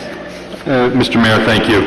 I guess I very much in this situation, both defer to my colleague, Ms. Adams, who's chaired the committee on this, and also agree with her position, which is, we've seen a problem. We haven't identified this as necessarily the exclusive problem. We don't necessarily know that the solution won't necessarily breed another problem. I am also inclined to vote for this ordinance tonight to address the issue we know about. And if we see that, as predicted here tonight, and I don't think it's an unreasonable prediction that, this just causes the problems to be just as bad, if not worse, up the street. We're here next month, and we're here every 2 weeks, and I would be very much in favor of considering steps that we could take to address that. So I think I will vote for this tonight. I do. And I take Mr. Hummel at his word, and I am concerned, and Ms. Viveros, I would like you to find out, why it is that we're basically installing things, putting aside whether we're usually that efficient. It does not seem in keeping with good faith that when this committee hasn't passed something yet, to basically be moving forward as though it's a fait accompli. I think it sends the wrong message to residents that the decision has already been made when it hasn't. And I also think,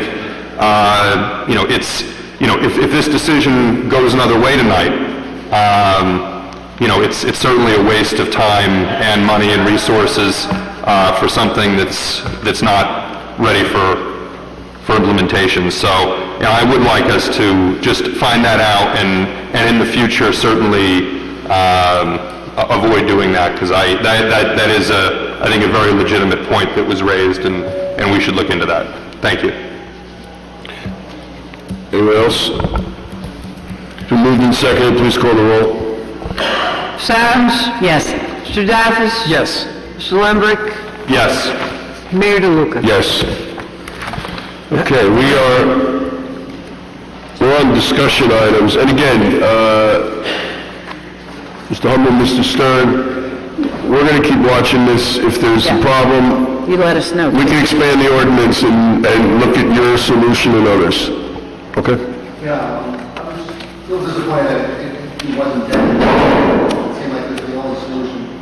No, that's not true. That's not true. Okay, we've been speaking about it, so maybe you weren't there, but, okay. All right, thank you. We talked about it for quite a while at engineering. So we're at the discussion items, and the consent agenda's coming up. I think we will, I know I would be in a better mood to discuss things if we took a 5-minute break. I would agree with that. We're going to take a 5-minute break. I got to pee so bad. Oh, thanks. Really?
Okay, we're going to get started. Are you on? The first discussion item is the electric vehicle charging station ordinance. And this is Mr. Daffis and Ms. Adams. You want to kick it off here? Sure. I'll introduce it, and then you could follow up. Thank you, Mayor. I put this on for discussion, quick discussion, hopefully. We already have an existing ordinance that designates parking spots for electric-powered motor vehicles, 2 spots outside of the Woodland, as we were putting up the appropriate signs to comply with the ordinance. There seemed to have been a little bit of confusion as to what our ordinance says and possibly what we intended to do. So I brought it back to the committee so that we can make sure that we're all on the same page. And I guess the issue is whether or not after 6 p.m., there's 2 issues, actually. The first issue is, after 6 p.m., can non-EV vehicles park there? I think the answer, according to the ordinance, is yes, and I think that's what we intended, but we can discuss that. Ms. Adams? Oh, you want me to say something? Yes. Sorry. Yeah, that was not my recollection or my understanding of the ordinance. So my understanding of it was that those spots would only be for electric vehicles, and the restriction we put on was to make sure that it was, people weren't parking there, plugging in and leaving all day, and that's why we put the 4 hours on. So, my concern is that if electric vehicles if gas-powered vehicles are permitted to park there after 6, it sends a really confusing message. It's already pretty difficult. There's probably I've noticed countless cars, which is why I asked the ordinance to be amended in the first place, that are parked there, and we couldn't enforce until we passed an ordinance that it was only electric vehicles. So if it's only, and the other restriction we put on here was only while charging, so that electric vehicles couldn't just park there even though they weren't charging. So the whole purpose is to incentivize people to buy electric vehicles and know that they have the infrastructure to charge them. I wouldn't have an objection with keeping the 9 to 6 or just extending that to restriction to still 4-hour parking, but to pay for charging up until it's no longer all night. But I think it sends a confusing message if after 6 a gas-powered vehicle can park there, but not before 6, and it's going to start being the same kind of monkeying around and difficulty in understanding and being very clear to the public that you can't park here unless you have an electric vehicle, and if we start muddying the waters with sometimes gas, sometimes electric. So that's my view on it. Right, so I'm just going to edify for the public. Our ordinance currently does 2 things. It designates 2 parking spaces for charging of electric vehicles, but it says that they can only park there while charging. And we say further that you can only charge between 9 and 6 p.m. in those 2 spots for a maximum of 4 hours. So as the ordinance is written, come again? Well, this is why we're discussing this. It's clear there's a difference of opinion. You wanted to say, but that's not what it No, Mr. Desideri, it says it has designated certain parking spaces for charging, and the township wishes to restrict the use of those spaces to electric motor vehicles while charging. That's clear, in my opinion, that you can only park there as an EV car between 9 and 6 while charging, not after 6. See, that's the question. That wasn't my It doesn't actually understanding. address that. This doesn't address that. I mean, that's the issue of whether the charging is available after 6. Mr. Desiderio. Mike. The first part I agree with, the second part I don't think it addresses. It may be supposed to address it, but it doesn't address it. Right, so we need... Why don't we, instead of talking about what it is, why don't we say what we want? There you go. Okay, I think I'm clear what I want. Yeah. So, concern I have is that if you make it a dual use, part of the time electric, part of the time non-electric vehicles. We will hurt ourselves because one of the attractions of people coming to town is that they can look up on the internet and find charging stations at any time. Right. So somebody might come in the evening for the movies and say, hey, I can go park on. We're going to hurt ourselves in the larger of EV vehicles. So I would make it all the time and have a resolution that says it's EV while charging all the time. Well, if that's the case, wouldn't we, if we just remove this restriction shall be applicable from 9 to 6 all Yes, days, yes. wouldn't it work then? Yes. Isn't it that all And then encompassing? you can't park overnight there, though. Well, no, Right, no, so but the overnight right, there's other ordinances that reflect that. Right. Well, basically, you're saying only electric motor vehicles may park in a parking space designated electric vehicles only, and only while in the process of being charged for a maximum of 4 hours. And remove the thing about 9 to 6, and that's what you have. Well, if we have agreement. Yeah, well, no, Right, yeah. well, we're talking to Mr. Daffis, we're chatting. Yeah. So there's a solution, yes. I just want to add to that, when we first set up these 2 spaces, we weren't sure what the utilization will be, and I can guarantee you that they're widely used by electric vehicles. So I would support what Ms. Adams and what the mayor have expressed, that it was important to us to designate 2 parking spots in the village for electric motor vehicles, and so that's what we should do. And we should take out the 9 to 6. I would support that. The second issue here, though, just to muck things up a little bit more, is if we are going to put a 4-hour, if we're going to put on a charging restriction, it should be consistent with the parking restriction elsewhere in the lot. So EV cars get 4 hours to charge, in other words, 4 hours to a spot.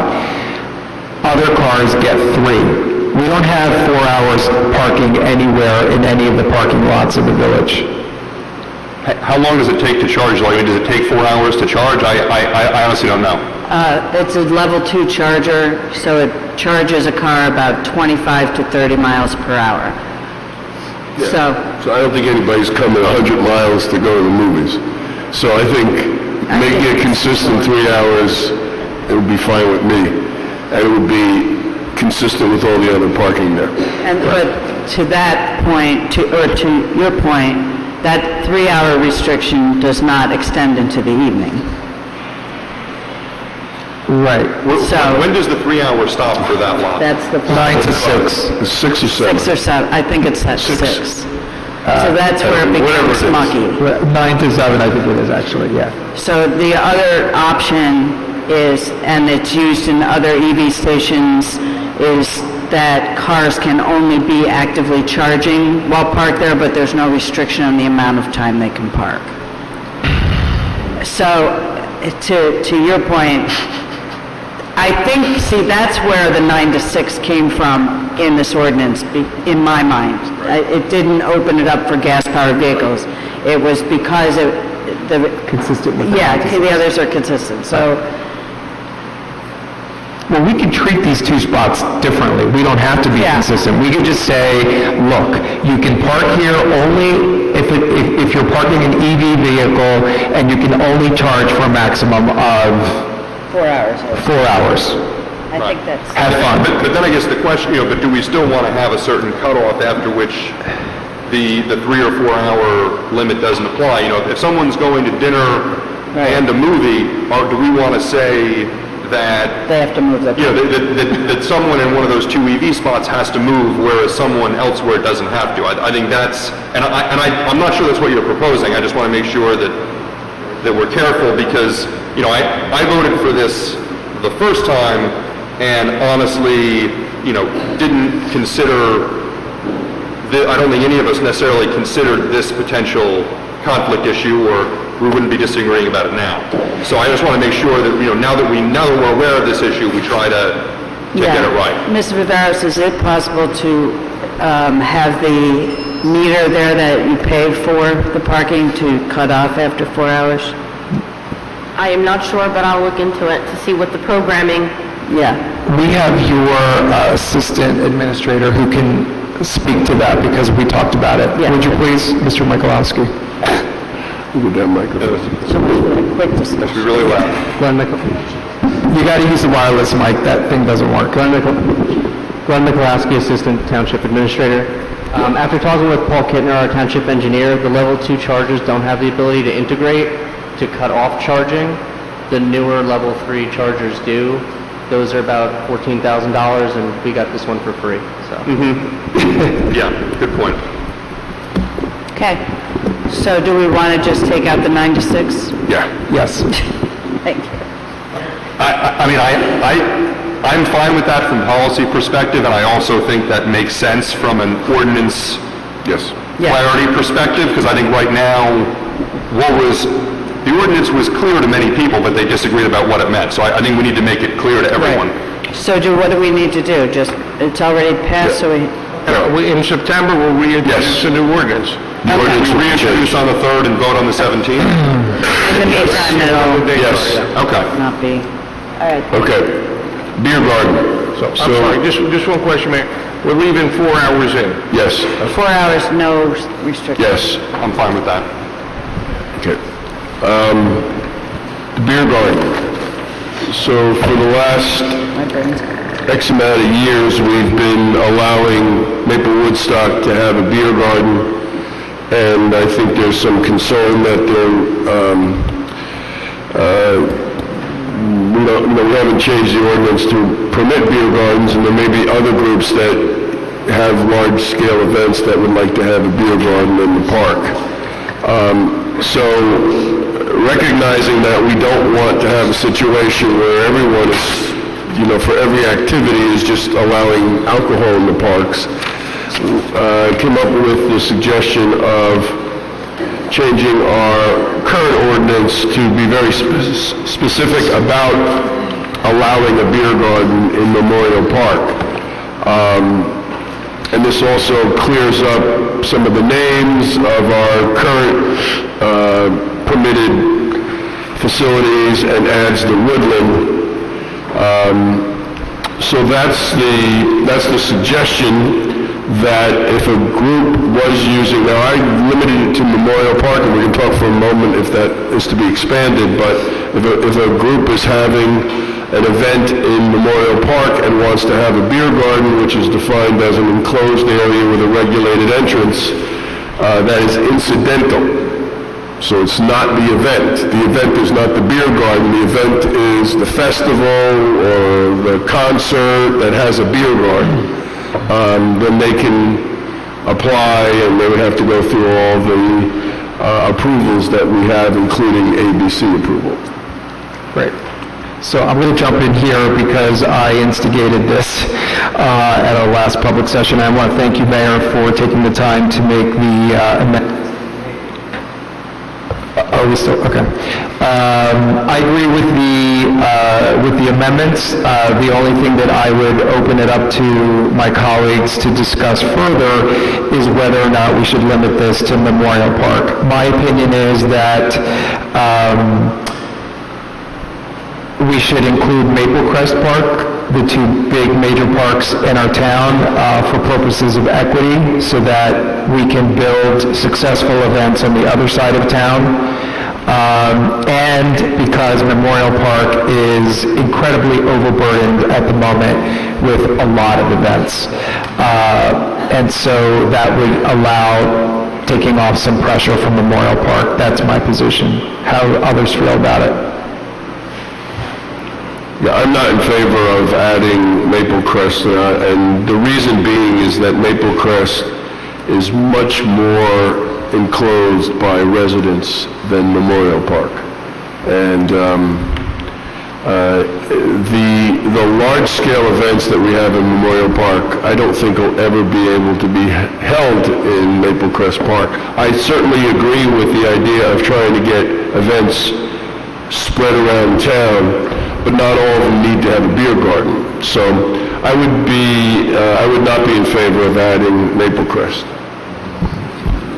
Ms. Adams? Yeah, I'm fine with the changes that the mayor suggested. I think for now, I'd also be okay with it just being Memorial Park, even though last time we talked, Memorial Park is much bigger and has room for a cordoned-off section to serve as a beer garden while the rest of the event is taking place without necessarily impacting the whole park. So I think for now, I think we can revisit it, but we'll see what the interest is, and I'd be fine with just Maplewood Memorial Park. I'm surprised by your comments. I appreciate your comments, but as the conservationist here among us, I'm a little bit surprised by your decision because certainly opening up the beer garden to other groups means that more events with beer gardens are going to happen in Memorial Park so long as the groups follow the rules and the ordinance and properly, get their permits. So someone who is concerned with conservation of our park, our historically designated park, by the way, I'm kind of surprised by your decision, but that's your decision. That I am not in favor of Maple Crest? Not being in favor of Maple Crest causes more people to go to Memorial Park, burdening the park more, that's what Okay, I didn't look at it from that perspective. So I think what I was saying was I think it would be interesting, we'll see and revisit it, and I won't be shy about bringing it back up, if we suddenly have a deluge of beer gardens, which I doubt because they have to come to us for permission to. Fair, thank you. Mr. Lembrick? Yes, I am in favor. I don't want to see events where the beer garden is the central focus. I want this to be a complement to an event, not the focus of an event. And I think that's certainly the case with Maple Woodstock. Where it's a nice compliment, but certainly, not something that's attended by the majority of people who are at the festival, and the focus is on the music. But I think we've spoken about this both here and outside this meeting. I think there's other festivals, including Pride Fest, large festivals that bring a lot of people, not only locals, but people from outside of Maplewood to this community that we're very proud of. And I think if those organizations that are already running those kinds of events wanted to add a beer garden, I would certainly be in favor of a process that would allow them to do that. I'm not a believer that any event, whether it's in the park or the woodland or anything else, gets most favored nation status over other events. So I want to be fair to everyone, but I also don't want to sort of open the floodgates that this is something that's happening all the time. I see the arguments on both sides. We don't necessarily want to bring more to Memorial Park to the exclusion of other parks. I think we can all agree that we'd like to see more community gatherings in D-Hart, at Maple Crest, to the extent those parks can support it. I sort of share the reluctance, though, of putting the beer garden there, I think because of the size of the park, the kinds of events that it can support, and also the residential nature of the surrounding community, I think just makes it different. Not from other parks, but it makes it different from Memorial, and particularly the location where we're able to put the beer garden in Memorial. So I'm not saying that I would never be in favor of it, but I think for now, I think let's expand, or at least let's create a more defined process so that other groups can know what hoops they have to jump through and what requirements they have to meet if they want to do this at Memorial. And take it from there. And again, we'll be here next month and every 2 weeks after that. And if we want to expand or make some changes, we can. But that's what I'd be ready to vote for as we sit here tonight. Okay, so, did you want to say anything more? Okay, so, Mr. Desiderio, would you prepare this for our September introduction? You have it, right? I have, yeah, absolutely. Okay. I have it. Got it. Okay. I think I circulated, yes, we have it. You did circulate. Okay. Okay. Next up, where you have the South Mountain Reservation resolution. Yes, Mayor, obviously this is something of interest to many people, not just in Maplewood, but anyone that uses South Mountain Reservation. The county has proposed to use Open Space Trust Fund dollars just so far for the plans for this in the amount of $600,000. The Board of Freeholders has already approved it. I attended a meeting with county executive and his staff, chief of staff, and many other people, along with elected officials from Milburn and South Orange and the representative from West Orange, to get information on this and get some clarification. I indicated to the county at that meeting that our biggest concern was the apparent lack of transparency with regard to this project and the lack of the public to be able to have input on it. I also made a point of the issue with the public not feeling as if they've been heard and not having anything shared with them as to what they were planning on doing, other than they were spending $600,000 of taxpayer-funded open space trust fund dollars on planning something that hadn't been vetted with the public. I also made the point that while they were doing things within the existing footprint of the zoo over the last decade, there hasn't been as much opposition because they weren't really expanding outside of the existing area that has the arena and all the other amenities there. So now this is what we're hearing from our constituents, and what I made clear to them was that we are hearing opposition to this particular expansion and the concern environmentally with regard to animals, not just in the zoo but in the reservation, and the effect of traffic, noise, and use of the facility, and that effect on existing neighborhoods, such as spoke out tonight. The comments we got was that there was not a plan and that it wasn't moving forward without being heard, having the public being heard. We asked, the one commitment I can tell you I got from the county executive twice at the meeting was that by the year's end there will be a master plan for the Turtleback Zoo, after we found out that it did not exist yet. So the master plan, that's their goal, is to complete the master plan for the zoo by the end of the year. They want to continue to move forward with the amphitheater and the planning.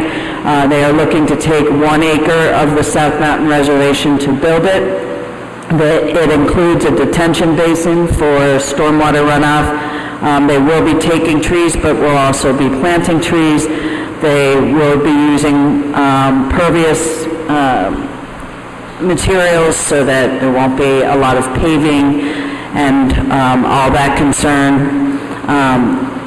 I asked that they have stakeholder meetings at a reasonable time of day so that the public can attend and see what's going on. They said we don't have plans yet, but they showed me a plan. They showed all of us a plan that showed the amphitheater and what the design sort of is. I did say that stakeholders don't really like to see plans when you're having input for something such as this, because then if they see a plan already drawn, they feel like they're not being listened to, and that's not unlikely to be the case. So there was concern by the county representatives, including the executive, that we should not be passing resolution against the county, and I tried to make it as clear as possible that we weren't passing a resolution against the county, but rather against this particular project at the state that it's in now, and the money's being committed to it. What we are really asking for in this resolution is transparency and inclusion of the public in this process. South Orange is going to wait until they had representation at this meeting, and they basically are postponing any resolution on their end until the county puts out the plan for what is going to be, what's going to be there. They want to be convinced to be more part of the process, which we were told they would be. So I think that's everything I would update you on from when we first discussed this. So I would like to move forward with the resolution. I'm fine with it as is. I don't know if my colleagues have any changes they would like to make or any concerns about it. I just want to make sure we're all on the same page with the right language. Correct. So the resolved is the Township of Maplewood calls on the Essex County Board of Freeholders to be considerably more transparent with plans for future projects, to listen to the public's concerns before any further development occurs, and to suspend plans to expand the zoo and the recreation center into the South Mountain Reservation. Is that correct? Yes. Okay, there's one thing then, I think, in the title, we still use the word halt, and we should use the word suspend to be consistent with the... Agreed. Be it resolved. Agreed. Mayor? Under the resolution, on the first page, in the title, it says halt. We want to say It says suspend. To align with the resolved clause. Yeah. You got it?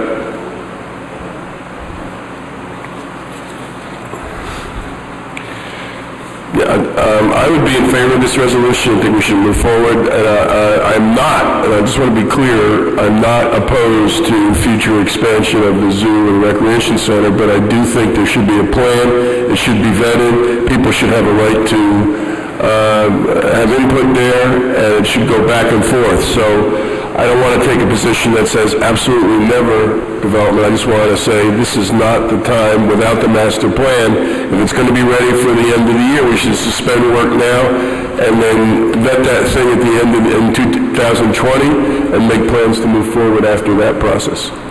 I agree. Mr. Mayor, I agree with what you just said. I have similar feelings that I don't necessarily want to prejudge future projects and come out and in a blanket way say that I would be against any type of expansion or any changes, but I do think that this, as I've said before, is a bridge too far. I think it's unnecessary. I think it's ill-considered. I don't think it has public support, and I think it's important for governing bodies like ours to convey this to the county.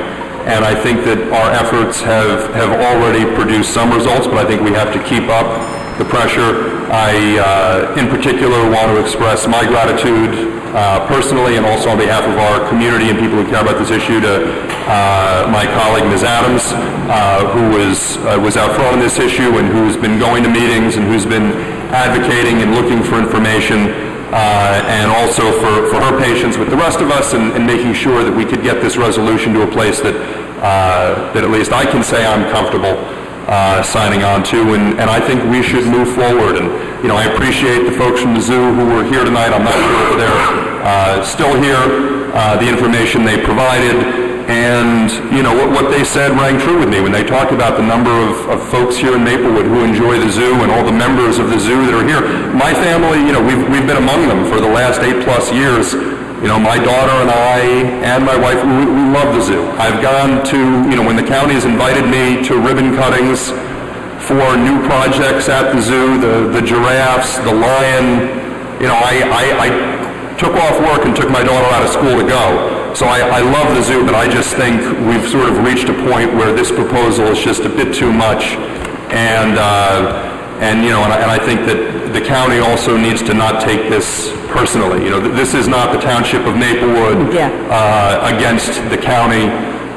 You know, we are Essex County. We're residents of Essex County, and we want to have a voice in this. And I don't think the voices have been listened to here, and let's make sure they are. So I'll support this resolution.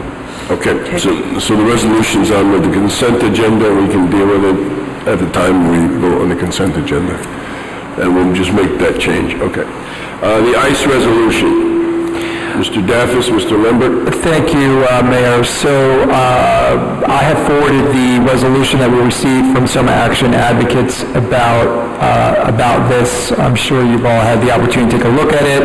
I want to thank our Soma Action Advocates for all... You get it. No, I did forward it to everyone. Okay. That's me. I got it initially, but I do think you forwarded it to everyone. Okay. I did, yes, I'm pretty certain about that. I don't think we're going to be taking an action on the resolution as it stands this evening. I think we can start the conversation and see where we are in terms of necessary amendments that make sense to us, that we're comfortable with. I want to thank, as I was about to say, our Soma Action Advocates for all their hard work in this. This isn't just a resolution that they put together overnight because they don't like the facility or what we're doing there as a county, but rather after a lot of research and hard work, after attending countless freeholder meetings, after completing requests for information of budgets and conditions in the facility, after reviewing former inspections of the facility. So I want to thank them for their efforts. The way I see this is a two-part conversation. The first part of the conversation is a bigger picture conversation, and that is whether or not we should be in the business of contracting with ICE in Essex County, of profiting from immigration detainees. That is one part of the conversation. And then the other part of the conversation is the conditions at that facility. I thoroughly reviewed the Office of Inspector General's report back in February of this year, where it cited certain concerns at the facility in terms of conditions. And I thought it was important to go visit the facility myself. So I reached out to the county executive's office for a visit, which I completed on Thursday of last week. Now, granted, the visit was put together and at least initially for the first hour escorted by the county executive's office and by facility administration, the warden and such. However, they did not anticipate that myself and a few other electeds who were there and a few community advocates were going to stay for another 3 hours to speak to detainees themselves, to visit the medical facilities, to visit the lunch area and food service and food preparation, and to have multiple conversations with law enforcement personnel. I'm a little bit of a weirdo in this regard, in that in my former life as a legal aid public defender initially, and then later with the U.S. Attorney's Office for the Eastern District of Virginia, I have been in a lot of jails and prisons. It used to be a daily thing. So I know what they look like, what they shouldn't look like, how we can do better. I will report to you what I found. What I and my colleagues and other community advocates found were major corrective measures that were made in terms of food safety and food handling. They have hired a new food manager on site. They hired a new health inspector who is no longer a consultant who used to come to the facility once a month, but rather someone who is there on staff every single day. And they are now opening themselves up to bi-weekly inspections by the Department of Health to ensure that food is being handled properly, there are no safety issues, and that detainees are not being fed food that is spoiled. What was reported in the press in some instances wasn't exactly fair, I have to say. There was a sign, for instance, a notorious sign that said, "Do not throw away any bread." I saw that sign, and I'll tell you why it said that and what that bread was. That wasn't all bread and any bread. That did not mean that they feed detainees moldy bread. It means that when they serve sandwiches, they do not use the ends. They put the ends aside. They instruct all employees to save the ends. Do not throw any bread away, because they use the ends for stuffing and other things that they make.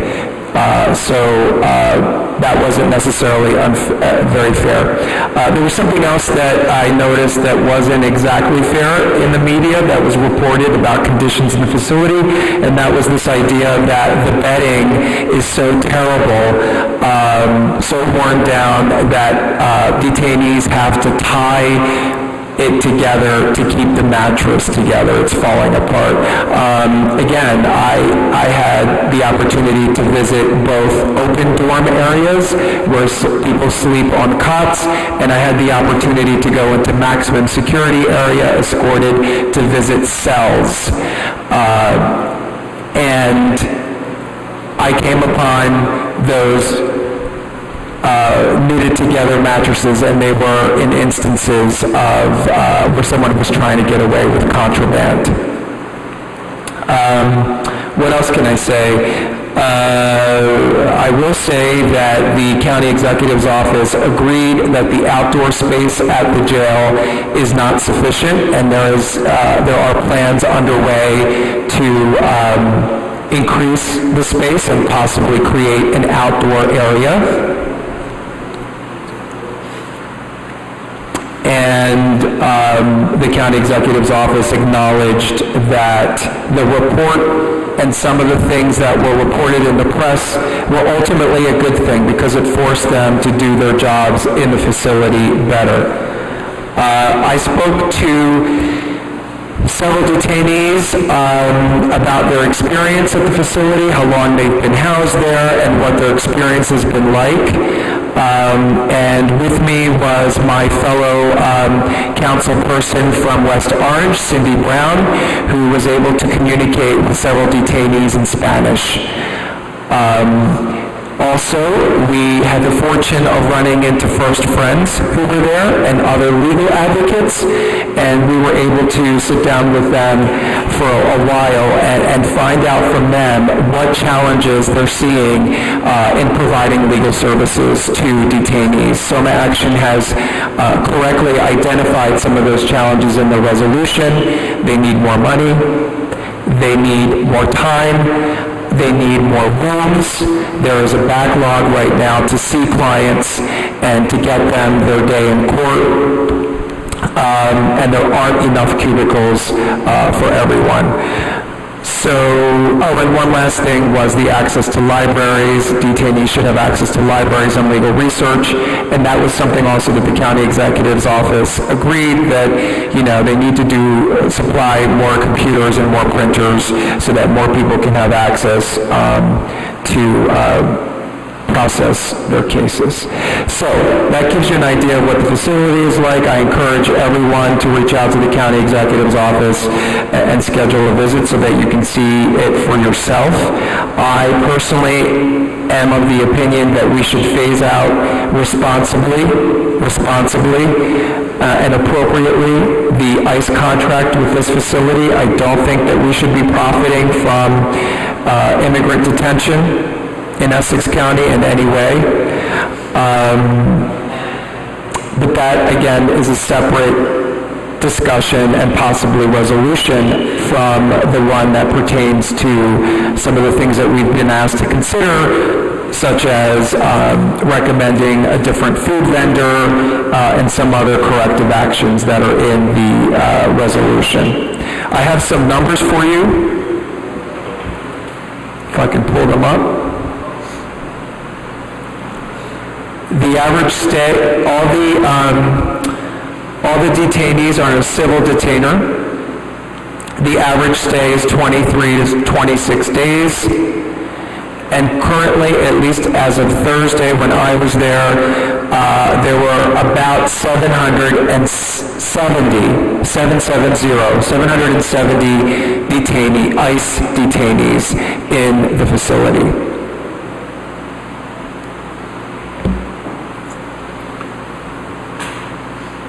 Mr. Lambert, do you have anything you want to add? Yes, thank you, Mr. Mayor.